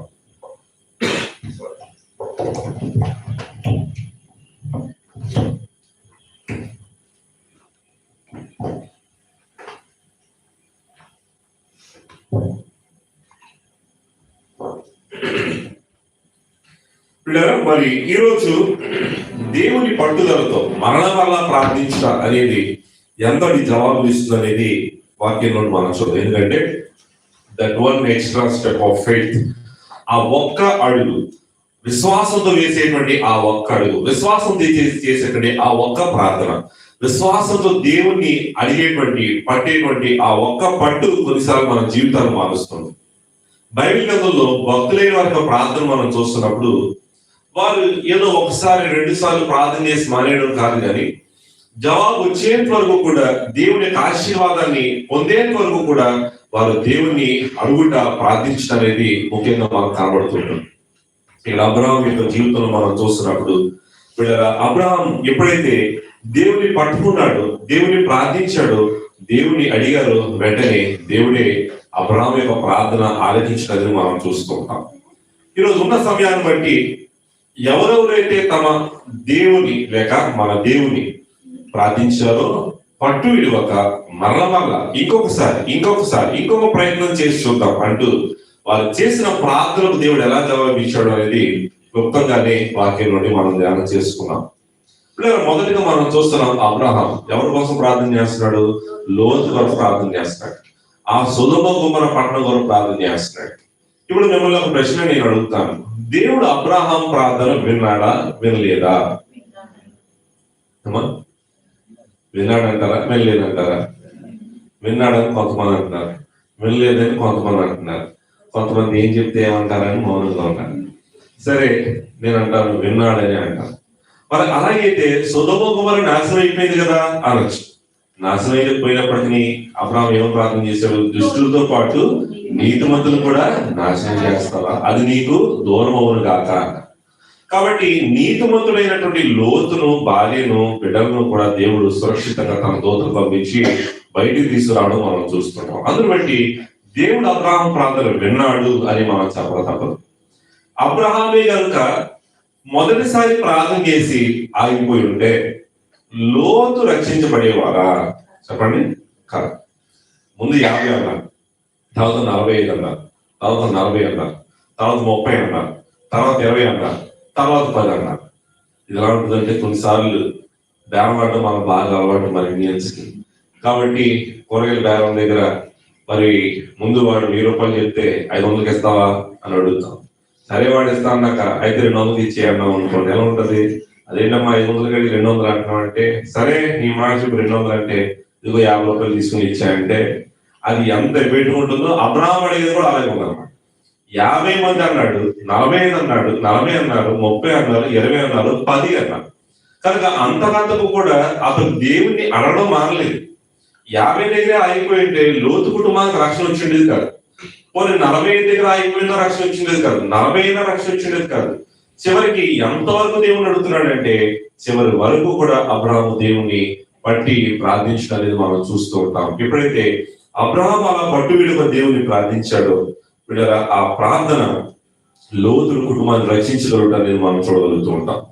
ఈరోజు అబ్రహాము జీవితం మనకు నేర్పించేది ఏంటంటే ఇతరుల కొరకు ప్రార్థించేటప్పుడు అబ్రహాము వంటి పట్టు మనం కలిగి ప్రార్థించగలుగుతున్నామా ఆలోచన చేసుకుందాం. ఎందుకంటే ఇక్కడ సిచ్యువేషన్ ఎలా ఉందంటే ఇట్ సీమ్స్ హోప్లెస్. ఇంకా ఎటువంటి నిరీక్షణ లేని పరిస్థితులు కనబడుతున్నాయి. దేవుడే కలుగు చేస్తున్నాడు, దేవుడే పట్టణాన్ని నాశనం చేయాలని పనుకున్నాడు. దేవుడే నాశనం చేయాలనుకున్నాక అడ్డగించేది ఎవరు, ఆప్ చేసేది ఎవరు? కాబట్టి ఎవరు కూడా దాన్ని ఏం చేయలేదు. దేవుడు తలంచినప్పుడు ఇంకా దాన్ని ఎవరు ఏం చేస్తారు? కానీ ఆ సిచ్యువేషన్ వాళ్ళకి హోప్లెస్ గా కనబడినప్పటికీ కూడా అబ్రహాం ఏం చేస్తాడంటే ఇంకొక మారే ఇంగ్లీష్ లో చాలా చక్కగా రాయబడింది. ఐఎమ్ ప్రేయింగ్ వన్స్ మోర్ అనే మాట కనబడుతుంది. కనుక ఇంకొకసారి ప్రార్థించుట పిల్లరా ఇప్పటికి అబ్రహాం చేశారు. ఆ ఇంకొకసారి చేసినటువంటి ప్రార్థన లోతుల కుటుంబాన్ని కాపాడు మనం చూడగలుగుతున్నాం. ఈరోజు మనము పట్టు విడవల దేవుని ప్రార్థించడం నేర్చుకోవాలి. ఇంకొకసారి ప్రయత్నం చేసి చూద్దాం, ఇంకొకసారి ప్రార్థన చేసి చూద్దాం, ఇంకొకసారి దేవుని అడిగి చూద్దాం, ఇంకొకసారి ఎదురు చూద్దాం, ఇంకొకసారి ప్రయత్నం చేద్దాం అని మనం చేసేటువంటి ఆ ప్రయత్నంలో దేవుడు ఖచ్చితంగా మనం తోడే సహాయం చేసేటువంటి వాడు. నిజమే పిల్లలా, అబ్రహాం జీవితంలో మాత్రమే కాదు కానీ రెండోదిగా మనం చూస్తే ఏలియా చేసిన ప్రార్థన కనబడుతుంటారు.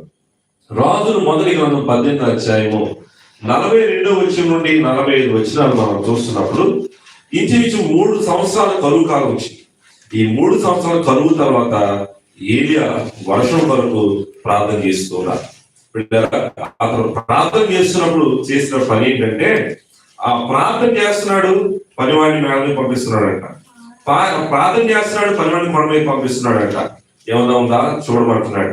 పిల్లరా ఈ చరిత్ర మనకు తెలిసిందే కానీ మరోసారి చదివిపిస్తున్నాను. మొదటి రాజులు 18:42 వచనం. ఆహా భోజనం చేయబోయి కానీ ఏలియా కర్మేలు పర్వతం మీద పోయి నేల మీద పడి ముఖం మోకాల మధ్య ఉంచుతాడు. తర్వాత అతడు తన దాసును పిలిచి నీవు పైకి పోయి సముద్రం వైపు చూడమనగా వాడు మెలక ఎక్కి పారదూచి ఏమీ కనబడలేదనగా అతడు ఇంకా 7 మార్లు పోయి చూడుమనేను. 7వ మారు అతను చూసి అదిగో మనిషి చేయంత చిన్న మేఘం సముద్రం నుండి పైకి ఎక్కుచున్నదని నేను. గమనించండి, ఏలియా గారు ప్రార్థన చేస్తున్నారంట.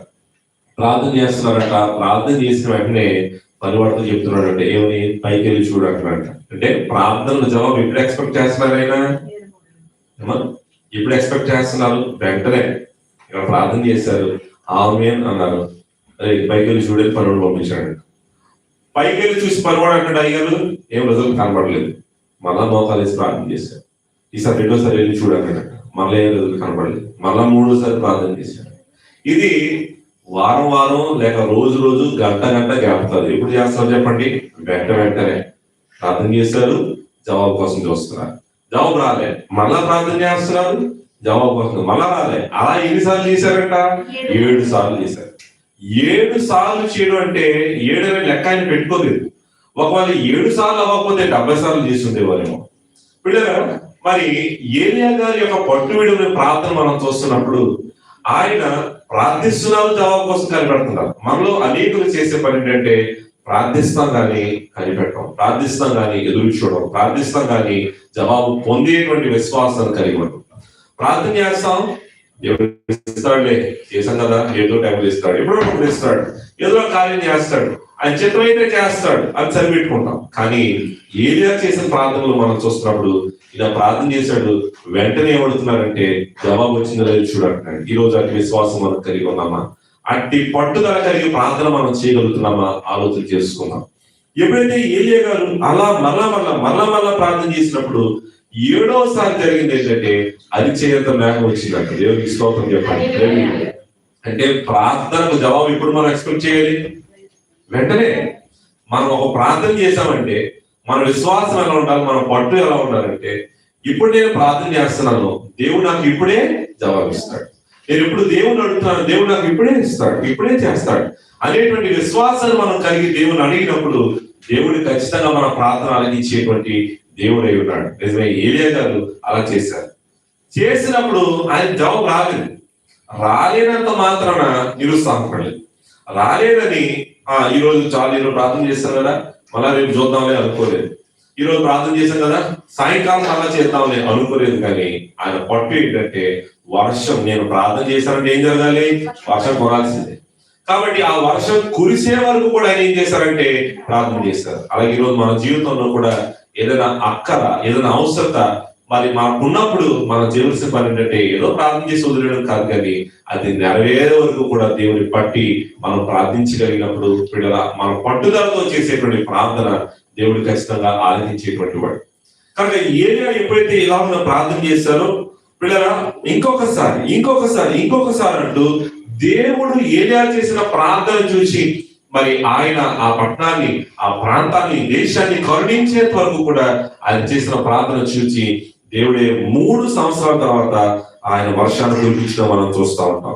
ఈరోజు పట్టుదలతో మనం చేసేటువంటి ప్రార్థన ఆకాశ వాకిలు విప్పి పట్టుదాంతో విస్తారమైన దీవులు కురిపిస్తాం. దేవునికి స్తోత్రం చెప్పండి. పట్టుదలతో మనం ప్రార్థన చేయగలుగుతున్నామా? ఏలియా చేసిన పట్టుదల ప్రార్థన ఆకాశపు తలుపులు తెలిసింది. పిల్లరా, ఇంకొకసారి అంటూ ఆయన చేసుకున్నటువంటి తీర్మానం మరి దేవుడు పరలోక ద్వారం తెరిచినట్లు చేసింది. మరి ఈరోజు మనం అలాంటి పట్టు మనం కలిగి ఉండగలుగుతున్నాం యోచన చేసుకోవడం. అబ్రహాం ఒకసారి చేసి ఆపేయలేదు, మరలా చేశాడు. ఇంచుమించు 5-6 సార్లు లేకపోతే మనకు కనబడతాం. ఏలియా ఒకసారి చేసి ఆపేయలేదు, కానీ 7 సార్లు ప్రార్థన చేశారు. 7 సార్లు కూడా జవాబు కూడా కనిపెట్టారు. 7 సార్లు కూడా రిజల్ట్ వచ్చేలేదని చూసుకున్నారు.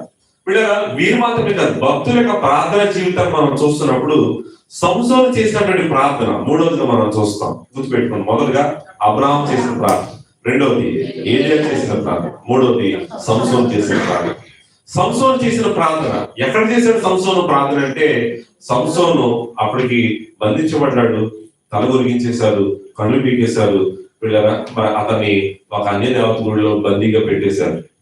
ఇంకా అతని పరిస్థితి ఇంకేం లేదు, హోప్లెస్, చావు తప్ప ఇంకా అతనికి ఏ మార్గం లేదు. అలాంటి పరిస్థితుల్లో సంసోను ఒక ప్రార్థన చేస్తున్నాడు. న్యాయాధిపతుల గ్రంథం 16వ అధ్యాయము 28వ వచనం నుండి మనం చూస్తున్నప్పుడు, తన అవిధేయతను బట్టి తనకి ఇచ్చిన శక్తి అంతా కోల్పోయాడు. కానీ ఆ చివరి నిమిషంలో సంసోను దేవుని ప్రార్థిస్తున్నాడు. అయ్యా, నాకు ఒక్కసారి నన్ను జ్ఞాపకం చేసుకుంటూ దేవుని అడుగుతున్నాడు. ఎవరు తీసుకు చదవండి, 16:28. అప్పుడు సంసోను యెహోవా ప్రభువా, దయచేసి నన్ను జ్ఞాపకం చేసుకోను, దయచేసి ఈసారి మాత్రమే నన్ను జ్ఞాపకం చేసుకో. ఏమంటారు చెప్పండి? ఈసారి మాత్రమే, ఇంకొక్కసారి మాత్రమే నన్ను జ్ఞాపకం చేసుకో ప్రభువా.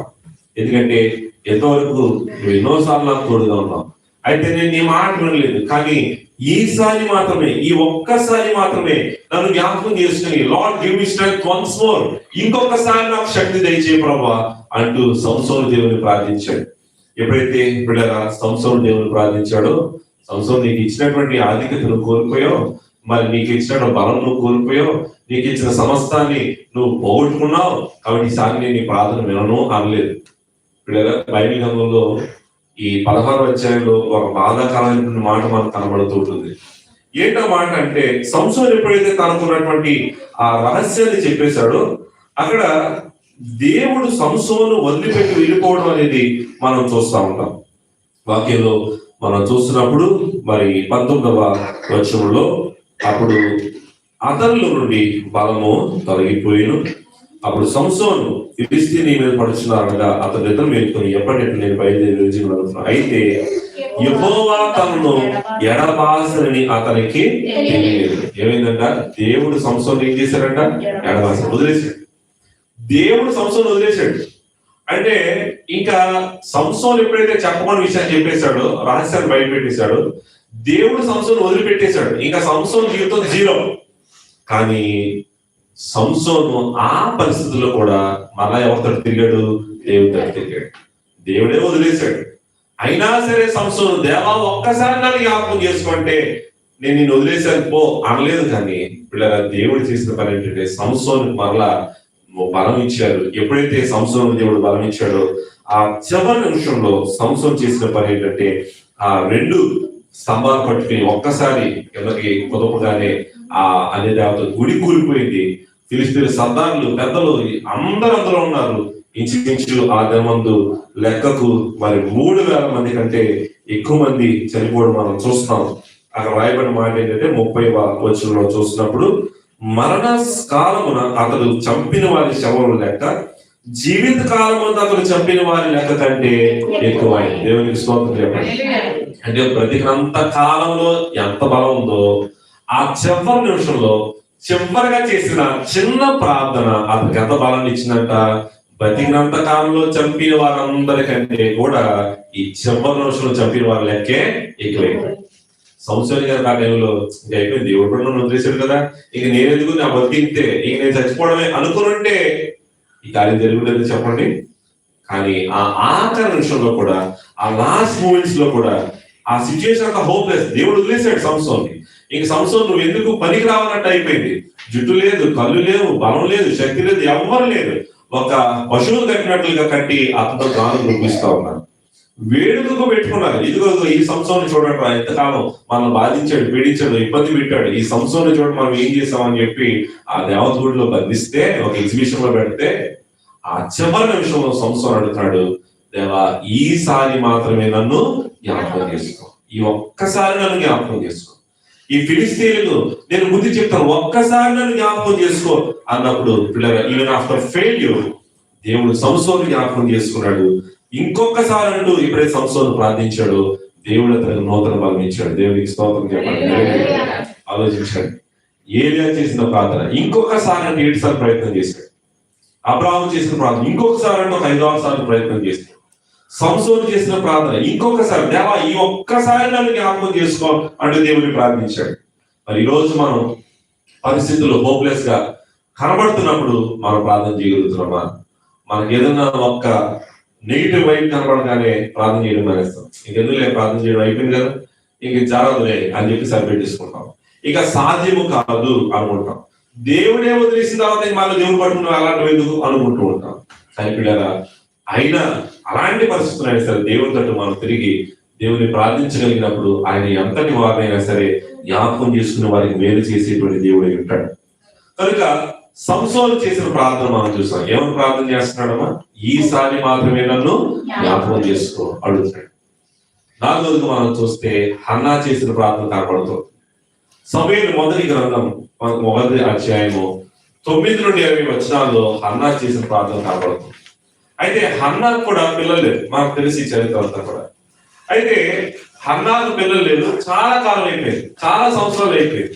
ఒక ప్రక్క పిల్లలు లేరు, ఇంకో ప్రక్క సమితి వల్ల ఇబ్బంది పడతా ఉంది. ఇలాంటి క్రమంలో హన్నా ఎన్నోసార్లు దేవాలయానికి వచ్చింది, ఎన్నో ప్రార్థన చేసింది, ఎన్నో మాటలు దేవుని బలర్పించారు, అన్ని చేశారు. కానీ హన్నా ఏం లేదని చెప్పండి, పిల్లలు. ఇంకెందులే పిల్లలు లేదు కదా, మరి తెలియకున్నారు కదా అని సరిపెట్టుకోలేదు. లేకపోతే ఇన్నిసార్లు ప్రార్థన చేశారు, ప్రతి ఏటా వచ్చి దేవుని ప్రార్థిస్తున్నాం, ప్రతి సంవత్సరం వచ్చి దేవునికి బలి అర్పిస్తున్నాం, ప్రతి ఏడాది వచ్చి నా మృకోడిని తీర్చుకుంటున్నాను. ఇన్ని చేసినా సరే ఇంకా నా పిల్లలు పుట్టలేదు కాబట్టి ఇంకా పుట్టర్లే అని సరిపెట్టుకోలేదు. కానీ మరలా దేవుని మందిరానికి వచ్చిన హన్నా ఏం చేసిందంటే, దేవా నన్ను జ్ఞాపకం చేసుకోమంటూ ఇంకొకసారి ప్రార్థన చేసింది. ఏమా ఎన్నిసార్లు చేసింది? ఇంకో ప్రయత్నం చేసింది. మళ్ళా దేవాలయానికి వచ్చింది, మళ్ళా ప్రార్థన చేస్తుంది. అంతే తప్ప ఇంకా నా జీవితానికి ఇంతే సరిపెట్టుకోలేదు, నాకు పిల్లలు లేరు కదా అని సరిపెట్టుకోలేదు. కానీ దేవుడి సన్నిధికి వచ్చినప్పుడల్లా తనకున్నటువంటి కష్టాలు ఎన్నిసార్లు అడుగుతాం అనుకోలేదు. కానీ ఇంకొకసారి దేవా నాకు సహాయం చేయని ప్రార్థన చేసి మనలో కొంతమందికి ఈ తలంపు ఉంటుంది, దేవుడు ఇవ్వాలని ఇస్తే ఎవడా, దేవుడికి తెలియదా మనకి ఇవ్వాలని, మరి అడిగితేనే ఇస్తారా, లేకపోతే ఒకసారి అడిగితే ఎవరా, మళ్ళా అడగల అంటారు. కానీ భక్తుల అనుభవంలో మనం చూస్తున్నప్పుడు వారు 1-2 సార్లు చేసి ఆపలేదు. కానీ ఎంతవరకు చేశారు? ఇచ్చే వరకు చేశారు. ఎంతవరకు చేశారంటే ఇచ్చే వరకు చేశారు. నిజమే, ఈరోజు మనకు కూడా ఏదైనా కావాలంటే దేవుడు ఇచ్చే వరకు మనం అడిగేటువంటి మనస్సు, ఓపిక, సహనం, విశ్వాసం మనలో ఉందా ప్రశ్న వేసుకోండి. హన్నా ఎన్నో సంవత్సరాలు అయిపోయింది, ఇక ఈ పిల్లలు పుట్టరు అనేటువంటి ఆలోచన రావాలి. కానీ పిల్లల ఆమె మరలా దేవుని ప్రార్థిస్తాం. మరి నాకు సహోదరులు జ్ఞాపకం చేశారు, మా సంఘంలో అయితే ఒక ఆమెకు ఇంచుమించు 23 సంవత్సరాల తర్వాత దేవుడు గర్భాన్ని తెచ్చాడు. ఎన్ని సంవత్సరాలు? 23 సంవత్సరాలు. అసలు 23 సంవత్సరాలు ఎవరైనా కనిపెడతారా పిల్లల కోసం? చెప్పండి. ఎదురు చూస్తారా? ఆ హోప్ ఏముండదు, విశ్వాసం ఉండదు, నిరీక్షణ కోల్పోతారు. ఒక ఆమె చెప్పారు 16 సంవత్సరాల తర్వాత దేవుడు ఆమె జ్ఞాపకం చేసుకున్నాడు. కాబట్టి దేవుడు కార్యం జరిగించాలంటే ఆయనకు అసాధ్యమైనది ఒక నిమిషంలో జరిగిస్తారు. కాకపోతే ఆ సమయం కొరకు మనం కనిపెట్టడం, మనం ఎదురు చూడాలి, నేర్చుకోవడం, మనం ఎదురు చూడాలి. నిజమే పిల్లరా, ఇక్కడ హన్నా విషయంలో మనం చూస్తున్నప్పుడు హన్నాకు దేవుడు మరి గర్భాన్ని తెలియచడం మనం చూస్తాం. అక్కడ వాక్యంలో చూస్తే యెహోవా ఆమెను జ్ఞాపకం చేసుకొనెను అనే మాట కనబడుతుంది. దేవుడు ఆమె ఏం చేశారంట? జ్ఞాపకం చేసుకున్నారు. హన్నా ఇంకొకసారి ప్రార్థన చేసింది. ప్రార్థన చేసినప్పుడు ఆమె ప్రార్థన చేసి మరి వెళ్ళినప్పుడు 19వ వచ్చిన చివరిలో చూస్తే యెహోవా ఆమెను జ్ఞాపకం చేసుకున్న కనుక హన్నా గర్భం ధరించి దినములు నిండిన కుమారుని కనెను. గమనించారు. ఎవరు జ్ఞాపకం చేసుకున్నారు? దేవుడు ఆమెను జ్ఞాపకం చేసుకున్నాడు. ఈరోజు దేవుని కార్యాలు జరిగించడానికి ఆయన చేతకాలం పేరు లేదు, అసాధ్యమైన పేరు లేదు. మనం విశ్వసించాలి కానీ, ప్రార్థించాలి కానీ, ప్రయత్నం చేయాలి కానీ, ఎన్ని సంవత్సరాలైనా సరే, ఆలస్యమైనా సరే దేవుడు అద్భుతాలు చేసేటువంటి దేవుడు. హన్నా విషయంలో మనం చూస్తున్నప్పుడు దేవుడే ఆమె గర్భాన్ని మూసెను అనేటువంటి వాక్యం కనబడుతుంటుంది బైబిల్ గ్రంథంలో. తమ యొక్క పరిస్థితిని బట్టి లేక తమ యొక్క శరీర సంబంధ జీవితాన్ని బట్టి కొంతమందికి గర్భాన్ని ధరించకపోతే మరికొంతమందికి దేవుడే గర్భం లేకుండా చేశాడు. మన మొదటి అధ్యాయంలో మనం చూస్తున్నప్పుడు 5వ వచనం చూడండి. యెహోవా ఆమెకు సొంతు లేకుండా చేశాను. ఎవరు చేశారంటే ఈ పని? దేవుడే చేశాడంట. దేవుడే చేశాడు. ఎందుకు చేశాడు అంటే దానికి చాలా కారణాలు ఉన్నాయి. అదే క్రమంలో సమయం రాగా దేవుడే ఆమెను ఏం చేశారు? మళ్ళా జ్ఞాపకం చేసుకున్నారు. కనుక ఈరోజు గర్భం లేదని చెప్పి ఆమె ప్రార్థించడం మానలేదు. లేకపోతే ఎంతకాలం ప్రార్థన చేస్తాం, ఇచ్చేది దేవుడు ఇస్తాడు కదని మరి ఆమె విసుక్కోలేదు, సరుక్కోలేదు. కానీ మళ్ళా దేవుడి సన్నిధికి వెళ్ళినప్పుడు మళ్ళా ప్రార్థించింది. ఇంకొకసారి ప్రయత్నం చేసి చూద్దాం, ఇంకొకసారి ప్రార్థన చేసి చూద్దామని ఇంకొకసారి ప్రార్థన చేయగా దేవుడే ఆమెను జ్ఞాపకం చేసుకుని ఒక నాయకుని, ప్రవక్తను, ఇశ్రాయేలు ప్రజలకు ఒక అధిపతిని దేవుడు వారికి బహుమానంగా ఇచ్చాడు. దేవునికి స్తోత్రం చెప్పాలి. ఈరోజు హన్నావని మనం ఇంకొకసారి ప్రయత్నం చేసేవారు ఉన్నామా? ఇంకొకసారి ప్రార్థన చేసేవారు ఉన్నామా? ఇంకొకసారి దేవుని అడిగే వారం ఉన్నామా? ఆలోచన చేసుకున్నాం. ఇంకెన్నిసార్లు ఒకే ప్రార్థన చేస్తాం అనేటువంటి మనసు ఉంటుంది. కానీ మళ్ళీ ఇంకో ప్రయత్నం చేసి చూద్దాం అనేటువంటి మనసు ఈ రోజు మనం కలిగి ఉన్నామా? ఆలోచన చేసుకుంటే ఎప్పుడైతే హన్నాలను ప్రార్థన చేసిందో మరి ప్రపంచ చరిత్ర అంతటిని మార్చగలిగినటువంటి ఒక శక్తివంతుడైనటువంటి నాయకుని దేవుడు వారికి బహుమానం ఇచ్చాడు. 5వది మనం చూస్తే యోనా చేసిన ప్రార్థన కనబడుతుంది. యోనా కూడా ప్రార్థన చేస్తున్నాడు. ఎక్కడి నుండి ప్రార్థన చేస్తున్నాడంటే చేప కడుపులో ప్రార్థన చేస్తున్నాడు. ఎక్కడమ్మా? చేప కడుపులో. యోనా గ్రంథం 2వ అధ్యాయంలో చూస్తాం.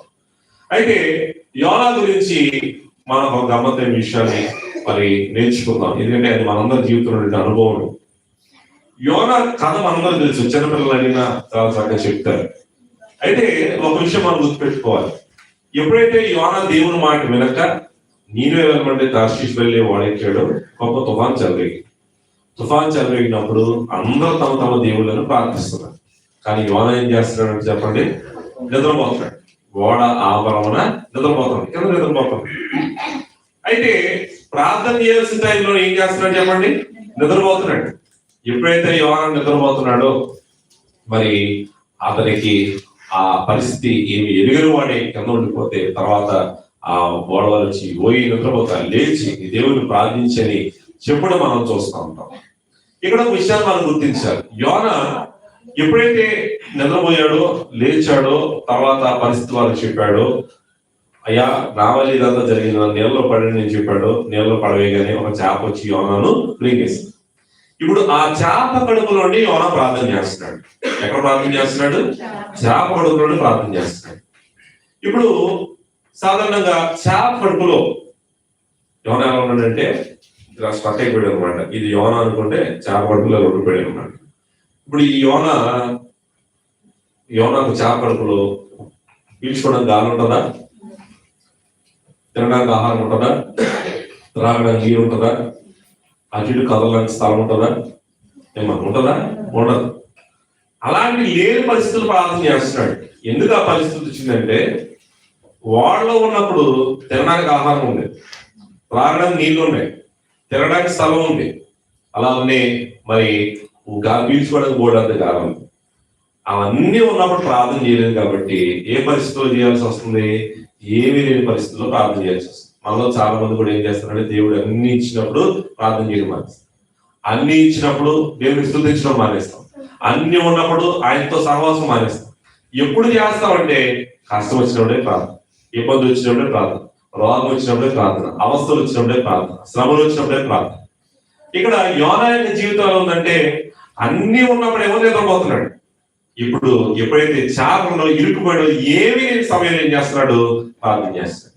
చేప కడుపులోకి వెళ్ళాడంటే మళ్ళీ బయటకు వస్తాడని నమ్ముకుంటుందంటారా ఎవరికన్నా? ఎవరికి ఉండదు. కానీ ఆ చేప కడుపులో ఉండి యోనా ఏం చేస్తున్నాడంట? దేవుని ప్రార్థన చేస్తాడు. ఈరోజు మనం ఏ పరిస్థితుల్లో ఉన్నా, ఎక్కడ స్టక్ అయిపోయినా, ఎలాంటి మరణకరమైన పరిస్థితులు మన జీవితాన్ని ఎదుర్కొంటూ ఉన్నా, ఇంకొకసారి దేవాలను కరుణించట్టు మనం దేవుని ప్రార్థించగలిగితే మనం ఎలాంటి పరిస్థితులు ఉన్నట్టువే దేవుడు మనలను మరి ఆ పరిస్థితులు లేవనెత్తే వాడు ఏంటాడు. యోనా ప్రార్థన చేశాడు. మరి యోనా 2వ అధ్యాయంలో మనం చూస్తున్నప్పుడు చివరి రోజులో ఎప్పుడైతే యోనా ప్రార్థన చేశాడో ఆ చేప ఏం చేసిందంట? అతన్ని కక్కి వేసాను. దేవునికి స్తోత్రం చెప్పండి. యోనాయే కనుక నీకు అయిపోయింది కాబట్టి ఇంకంటే ఈ చేప కడుపులో చచ్చిపోవడం ప్రార్థన చేయడం మానేసాడు అనుకోండి, ఎక్కడ ఉండేవాడు? ఆ చేప కడుపులో అరిగిపోయేవాడు. కానీ అలాంటి క్లిష్టమైన పరిస్థితుల్లో కూడా, ఇరుక్కుపోయే పరిస్థితుల్లో కూడా, దారి లేని పరిస్థితుల్లో కూడా, ఎందుకంటే అతను ఇరుక్కుపోయింది ఇంట్లోనో లేకపోతే బిల్డింగ్ లో ఎక్కడో కాదు, ఒక చేప కడుపులో. అది కక్కి వేస్తుంది నమ్మకం అతను లేదు, అతనికి ఎవరు చెప్పలేదు నువ్వు కక్కేస్తుంది. కానీ ఇప్పుడు అలాంటి హోప్లెస్ సిచ్యుయేషన్ లో కూడా యోనా ఏం చేస్తాడంటే చివరిగా దేవుని ప్రార్థిస్తున్నాడు. ఎప్పుడైతే దేవుని ప్రార్థించాడో ఆ ప్రార్థన, ఆ చేప అతని 3వ దినం కక్కేలాగా చేస్తున్నా ఇంకొకసారి చేసేటువంటి ప్రార్థన. Situation seems hopeless. ఇంకా అయిపోయిన పరిస్థితి ఏమి లేదు, ఇక నా బతికి అయిపోయింది, నేను చచ్చిపోయింది, ఇంకా నాకు ఏమి లేదు అనేటువంటి పరిస్థితి వచ్చినా ఆ ఆఖరి నిమిషంలో మనం చేసేటువంటి ప్రార్థన అద్భుతాలు చేసే శక్తి కలిగింది. దేవునికి స్తోత్రం చెప్పాలి.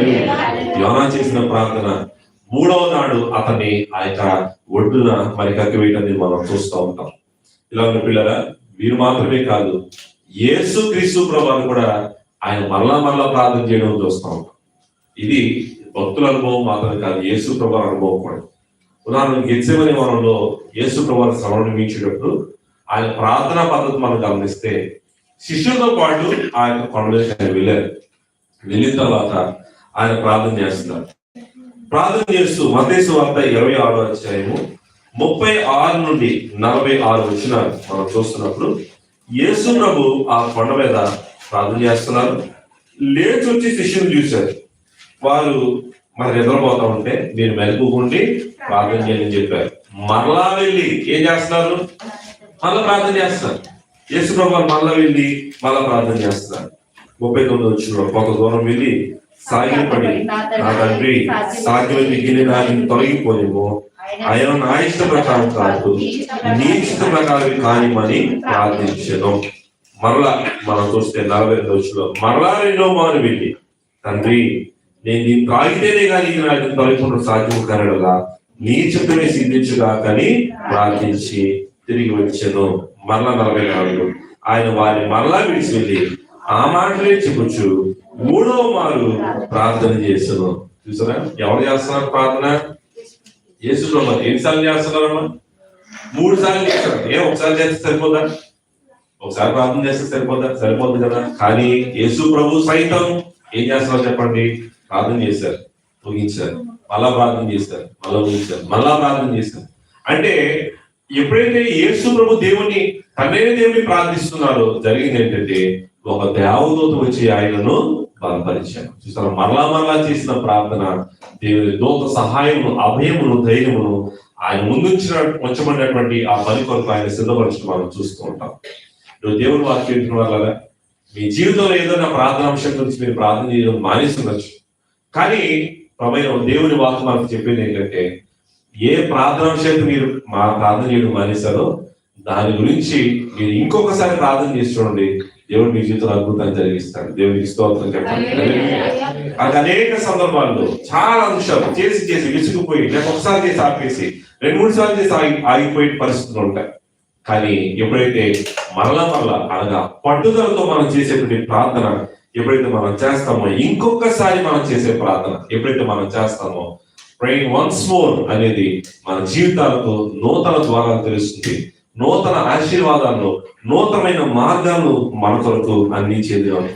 కనుక అబ్రహాం ఇంకొకసారి ప్రార్థన చేశాడు, తన బంధువును రక్షించుకోగలిగాడు. ఏలియా ఇంకొకసారి ప్రార్థన చేశాడు.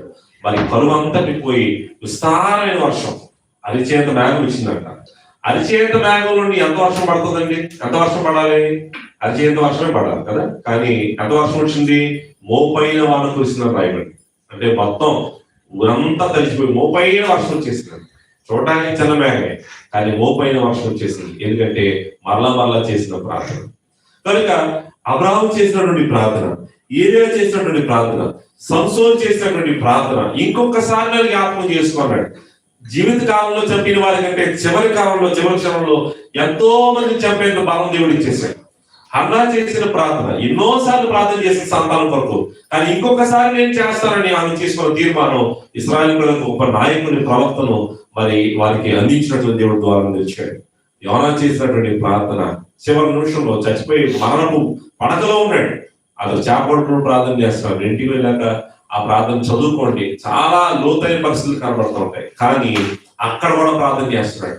ఎప్పుడైతే ప్రార్థన చేశాడు, దేవుడు ఆ ప్రార్థన ఆలకించి యోనాను బయటికి తీసుకొచ్చాడు. చివరికి యేసుక్రీస్తు ప్రభువు కూడా ఆయన శ్రమను అనుభవించడానికి పూర్వం ప్రార్థించగా ఒక దూతను కనపరిచి ఆ శ్రమను ఎదుర్కోవడానికి కావాల్సిన బలాన్ని ఆయనకు అనుగ్రహించారు. ఈరోజు మనము ఇంకొకసారి ప్రార్థన చేయగలుగుతున్నామా?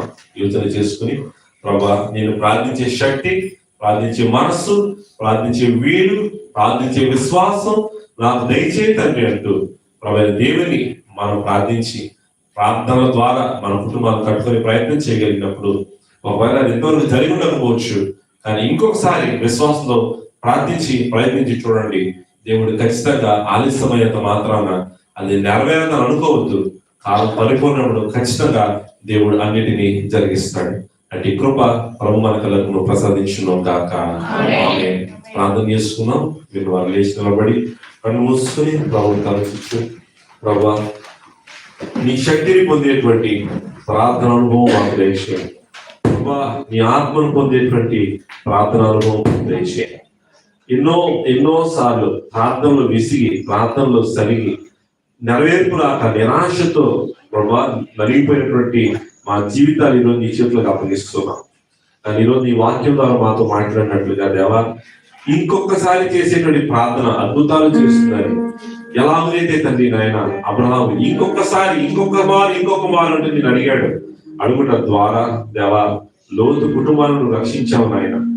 ఏది ఇంకొకసారి చేసిన ప్రార్థన 3 సంవత్సరాల కరువంతని తొలగించింది.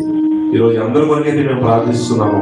వారందరూ దీవించుకున్నట్లుగా, ఆశీర్వదించుకున్నట్లుగా నేను కృప చూపించండి. మా బిడ్డలు ఏ అంశం కొరకైతే ప్రార్థన చేయడం మానేశారు, ఆ ప్రార్థన అంశములకు తగిన జవాబు వారి సమయంలో అడుగుచుండగా నెరవేర్పును అనుగ్రహించి, ఏది ఎలాగైతే ప్రార్థించిన వెంటనే జవాబు చూశాడు, మేమును అట్టి అనుభవమును మా జీవితం అనుభవించినట్టు మాకు సహాయం దయచేయమని ప్రార్థిస్తున్నాము. చరవచ్చిన ప్రతి బిడ్డను దీవించండి దేవా. ఎవరు నేను హన్నా ప్రార్థించిందో దేవా, ఆమె గర్భాలను తెరిచినట్లుగా ఈ స్థలంలో ఉన్న మా దాసురాలను, కుమార్తెలను, సోదరులను జ్ఞాపకం చేసుకుని, ఎవరైతే సంతానం కొరకు ఎదురు చూస్తున్నారు వారి కొరకు శ్రేష్టమైన కార్యములను ప్రభా మీరు జరిగించమని ప్రార్థిస్తున్నాను. ఎవరైతే ప్రభా బలము కొరకు ఎదురు చూస్తున్నారో దేవా వారిని బలపరచండి, శక్తివంతులుగా చేయండి, విశ్వాసులుగా తీర్చిదిద్దండి. నీవే తండ్రి ఆయన. ఎవరైతే పాతాళ కోపంలో పడిపోయిన యోనావలే ఉన్నారు వారిని లేవనెత్తండి. ఏ చిక్కులు, సమస్యలు, ఇబ్బందులు కూలికిపోయారు వారిని లేవనెత్తండి. ఇంకొకసారి నీ సమయం ప్రార్థించుండగా మా శక్తి బలాలు దయచేసి మమ్మల్ని నడిపించమని, జారోజు ప్రతి బిడ్డను దీవించి బలపరుచున్నామని ప్రార్థనాపరుడైన యేసే పేరట వేడుకుంటున్నాము పరమ తండ్రి. కూర్చున్నామంటే దేవుని మహాత్మను బట్టి ఈరోజు మీ మధ్య నిలిచి వాక్యం అందించినట్టు దేవాదేవుడు తప్పు చూపించిన వారైనా మరి సహోదరులకు సంపదగా తెలియజేస్తున్నట్లుగా మరి బైబిల్ మిషన్ కాకినాడ పక్షంగా మేము పరిచయం చేస్తున్నాం. కాకినాడ పట్టణంలో 7 దేవాలయాలు మా తల్లి గారి చేత నిర్మాణం చేయబడి మరి ఘనమైన స్వస్థత శాల ద్వారా ప్రతి సోమవారం అనేక మంది రోగులకు ప్రార్థన చేయబడుతూ ఉంటాయి. ఈ కార్యక్రమాలన్నీ కూడా మన యూట్యూబ్ లో లైవ్ ద్వారా ఎప్పటికప్పుడు ప్రసారం చేయబడుతుంటాయి. బైబిల్ మిషన్ కాకినాడ అనే మన ఛానల్లో మరి ప్రసంగాలు, కీర్తనలు, అలాగే వాక్యాలు ఎన్నో మరి లైవ్ లో టెలికాస్ట్ చేయబడుతూ ఉంటాయి కనుక మీకు వీరున్న సమయంలో మీరు చూసి బలపడగలుగుతారని తెలియజేస్తున్నాం. మరి ప్రతి ఆదివారం 8 ఆరాధనలు 8 చోట్ల మరి 8 మందిరాల్లో కాకినాడ పట్టణం జరిగిస్తున్నాం. ఆ తల్లి గారి చేత 250 మంది సేవకులు సిద్ధపరచబడ్డారు. 400 సంఘాలు కట్టబడ్డాయి. ఆ సంఘాలన్నీ వారికి అప్పగించేసి కేవలం కాకినాడ మాత్రమే మా ఆధ్వర్యంలో ఉంచుకుని ఆ సంఘ పరిచయం మేము సాగిస్తున్నాం. మరి నేను ఇంజనీరింగ్ పూర్తి చేసుకుని దేవుని యొక్క పిలుపుని బట్టి సేవలోకి రావడం జరిగింది. మరి నా వారి కూడా ఇంజనీరింగ్ పూర్తి చేసుకుని మరి మీ అందరూ సేవలు వాడబడుతున్నాం. మా కొరకు, మా సేవ కొరకు, మా పరిచయం కొరకు మీ అందరూ ప్రార్థన చేయాలని తెలియజేస్తున్నాం. అవకాశం ఇచ్చిన సేవకులకు మరి సంఘ కమిటీ వారికి ప్రత్యేకంగా తెలియజేస్తున్నాం. Thank you.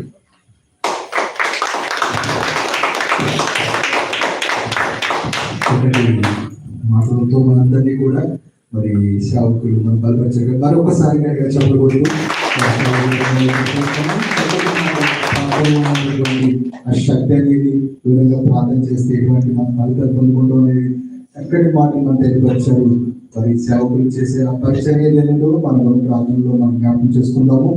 మరి దేవుడు ఇచ్చిన అవకాశం బట్టి అనేక ఈ రోజు మిస్ అయిపోయారు. నిజంగా చక్కటి వాక్యం మన అందరినీ దేవుడు బలపరిచాడు. మరి రాని వాళ్ళైతే వాళ్ళకి దురదృష్టం అనుకుంటారు. ఈ రోజు మరి వచ్చి వాళ్ళందరికీ కూడా దేవుడు ఎంతగానో బలపరిచారు కాబట్టి ఇటువంటి అవకాశం దేవుడు మనకి అందరికీ దయచేసారు. మరి సమయంలో మరి ఆవిడ అందరం లేచి నిలబడతాము. మరి అమ్మగారు ఉన్నారు. ఒక ప్రత్యేకమైన పాట పాటించుగా మన సంఘానికి సమర్పించుకున్నాం.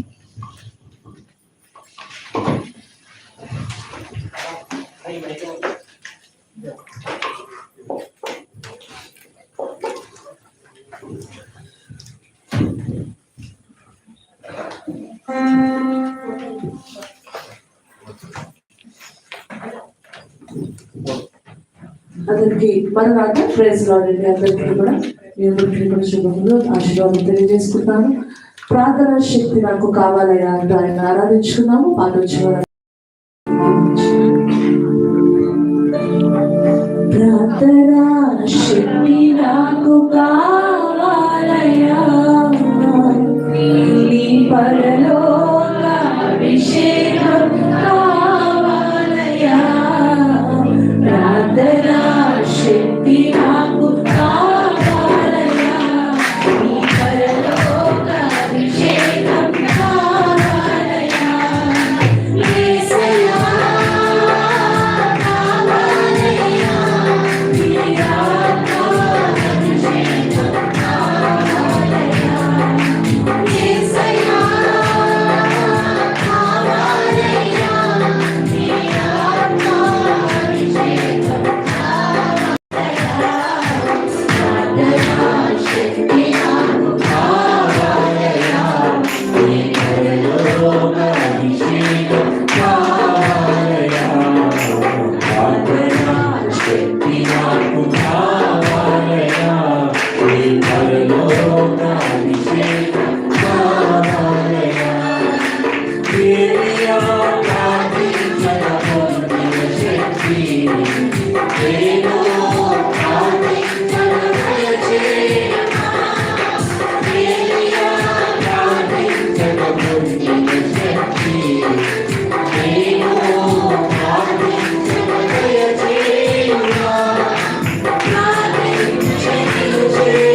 కాన్పు విషయంలో దయచేసి కూర్చున్నాము. మరి ఈ సమయంలో రాష్ట్రం గారు మరి ప్రార్థన చేయవలసారు, ప్రార్థనలో నడిపిస్తారు. ప్రార్థనలో నడిపించే ముందు 2 నిమిషాలు మరి వారు కూడా కొద్ది సాక్ష్యాన్ని పంచుకుంటారు.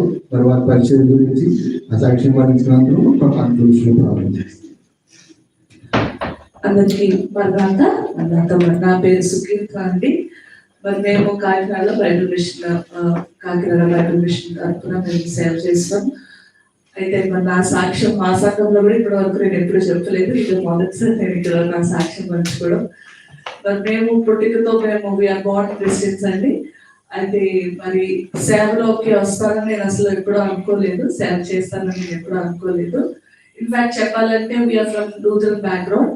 సో లూథరన్ బ్యాక్గ్రౌండ్ నుంచి వచ్చిన వారికి బైబిల్ మిషన్ సేవ అన్నా బైబిల్ మిషన్ ప్రార్థనలన్నా అంతగా నచ్చం. ఎందుకంటే వారికి బాగా మోకాలు అనుభవం ఉంటుంది. మా లూథరన్ చర్చ్ లో మోకాలు వేస్తే ఏంటి ఇప్పుడు మోకాలు వేసింది అన్నట్టు చూస్తాం మేము. మరి అట్లాంటి నన్ను మరి బైబిల్ మిషన్ మహాసభలు మరి మీకు తెలిసే ఉంటాయి, ప్రతి ఏడాది కాకాని పక్షంగా గుంటూరులో జరుగుతూ ఉంటాయండి. మరి అట్లాంటి మహాసభలకి మరి మా అత్తతో పాటు నేను వెళ్ళడము, అదే గ్రౌండ్ లో నేను ప్రార్థన చేస్తున్నాను. ఇంకెప్పుడు అసలు ఇట్లాంటి మీటింగ్స్ నన్ను తీసుకురావద్దు ఏసయ్య, ఇట్లాంటి మీటింగ్స్ దగ్గర కూడా నన్ను పెట్టదు, నాకు అస్సలు నచ్చలేదు, వీళ్ళెవ్వరు కూడా నన్ను ఇట్లాంటి వాటికి తీసుకురావద్దు అని చెప్పి మన వివాహం అయిన తర్వాత మరి పాస్టర్ గారు నన్ను ఒకసారి ఒక బిల్డింగ్ పైకి తీసుకెళ్లి ఇట్లా చూపించారనమాట. ఒకేసారి దేవుడు నాకు ఎట్లా మాట్లాడారంటే, చూసావా నేను ఎక్కడ తీసుకొచ్చి నేను పెట్టానని. అప్పటి నుంచి మాకు అప్పటి నుంచి నేను సేవలో ఉంటున్నాను. మీ అందరూ Bible mission Kakinada YouTube channel చూసినట్లయితే మీకు అర్థమవుతుంటుంది మా సేవా పరిచర్యంలో. మరి ఈ రోజు ఆదివారం మాకు అసలు రోజు తెలియదు, మాకు ఖాళీ ఉండదు. మహా అయితే ఒక గంట ఈ రోజు మాకు భోజనం చేయడానికి ఖాళీ ఉంటుంది. అట్లాంటిది మార్నింగ్ నుంచి I was like very off. Morning ఆరాధనకి అసలు లేవలేకపోయాం మేము. అదే ఇండియాలో అయితే మేము 6 గంటలకి స్టార్ట్ అవుతుంది మా డే. ఈ రోజు అసలు లేవలేకపోయాము, పనులు అవ్వలేదు, ఆరాధనలో లేము, చాలా ఆఫ్ ఉంది. జర్నీ చేస్తున్నాము కానీ ఎక్సైట్మెంట్ లేదన్నమాట. దుబాయ్ అన్ని చూస్తున్నాం కానీ ఎక్సైట్మెంట్ రావట్లేదు. మరి దేవుడి కృప వల్ల, దేవుడి దయ వల్ల ఈ రోజు మీతో పాటు ఇట్లాగే ఆరాధనలు ఏకీపించడం వల్ల నిజంగా మాకు చాలా సంతోషంగా ఉంది. మా ఆదివారపు ఆశీర్వాదములు మరి ఈ సంఘం తరపున ఇట్లా ఏకీపించడం ద్వారా ఇప్పుడు దాని ఆశీర్వాదములు మా మీద, మా కుటుంబం మీద ఉంది. అలాగే మరి మా గురించి, మా సేవ కార్యక్రమాల గురించి, మా బిడ్డల గురించి మీ అందరి ప్రార్థనలు జ్ఞాపకం ఉంచుకోవాలని కోరుకుంటున్నాను. అందరికీ మరణాత కాని ప్రార్థన ముఖ్య ప్రార్థన జరిగించుకున్నామండి. కాని ప్రార్థన జరిగించుకున్నాము. మహోన్నత మహిమ స్వరూపి మీ నామ నమస్కారములు, స్తుతులు, స్తోత్రములు తండ్రి యేసే. ఉదయకాల సమయంలో తండ్రి, యుద్ధ దేశంలో తండ్రి, ఇటు రీతిగా తండ్రి ప్రభావ మేమందరము తండ్రి మిమ్మల్ని ఆరాధించుకోవడానికి మీరు అనుగ్రహించిన భాగ్యం బట్టి నీకు వందనములు, నీకు స్తుతులు, స్తోత్రములు చెల్లిస్తున్నాం. ప్రభా యేసయ్యనైనా అడుగు వాటి కంటే, ఊహించి వాటి కంటే శ్రేష్టమైన ఆశీర్వాదములు ఇవ్వగలిగే శక్తిమంతులు మీరు. అల్పులుగా ఉన్న మేము తండ్రి మా కలిమిలోని లేమిలోని ప్రభా యేసయ్యనైనా నీకు సమర్పించిన ఈ కానుకలు అంగీకరించమని అడుగుతున్నాం తండ్రి. నీకు వందనములు, నీకు స్తుతులు, స్తోత్రం. దేవానాయన యేసే మరి ప్రభా యేసయ్యనైనా ఇచ్చుడు ద్వారా ఆశీర్వాదము, ఇచ్చుడు ద్వారా బలము, ఇచ్చుడు ద్వారా జ్ఞానము, ఇచ్చుడు ద్వారా శక్తి, ఇచ్చుడు ద్వారా జీవము తండ్రి మా బిడ్డలైన వారికి ಎಲ್ಲರಿಗೂ ప్రసాదించమని అడుగుతున్నాం తండ్రి. నీకు వందనములు, స్తుతులు, స్తోత్రం. నీవే కానుకగా ప్రభా నీ భూలోకములకు వచ్చివేశావు తండ్రి. అంటే నీకు మేము ఏమి ఇచ్చినను తండ్రి సరిపోదు కానీ తండ్రి, వేలాది నదులంత విస్తారమైన తైలమిచ్చినను సరిపోదు కానీ తండ్రి యేసయ్య, నీ పాదము నీకు ఇచ్చి శోధించినట్లయితే మధ్యజాలంత విస్తారమైన ఆశీర్వాదములు ఇస్తావు దేవాలయ యేసయ్య. ఇదిగో సమర్పించిన కానుకలు మీరు అంగీకరించి ప్రభా ఈ సంఘాన్ని మరింత వృద్ధి చేసి ప్రభా మరి ఒక్కసారి మేము ఈ సంఘం దర్శించేటప్పుడు ప్రభా స్థలము లేనంత రీతిగా తండ్రి యేసయ్య అనేక మంది బిడ్డలు ప్రభా ఈ మందిరంలో తోడుకురమ్మని అడుగుతున్నాం తండ్రి. ప్రభా మీ దైవర్షాన్ని నిలబెట్టి ఇక్కడ జరిగించుకున్న కార్యమును బట్టి నీకు వందనం దేవా. ఆయనకి ఇచ్చిన కుమార్తెని అలాగే ప్రభు కుటుంబాన్ని బట్టి నీకు స్తుతులు చెల్లిస్తున్నాం తండ్రి.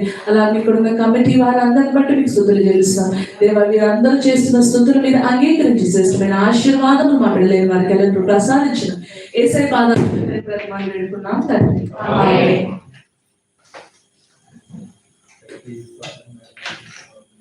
సాక్ష్యాన్ని కూడా తెలియపరిచారు.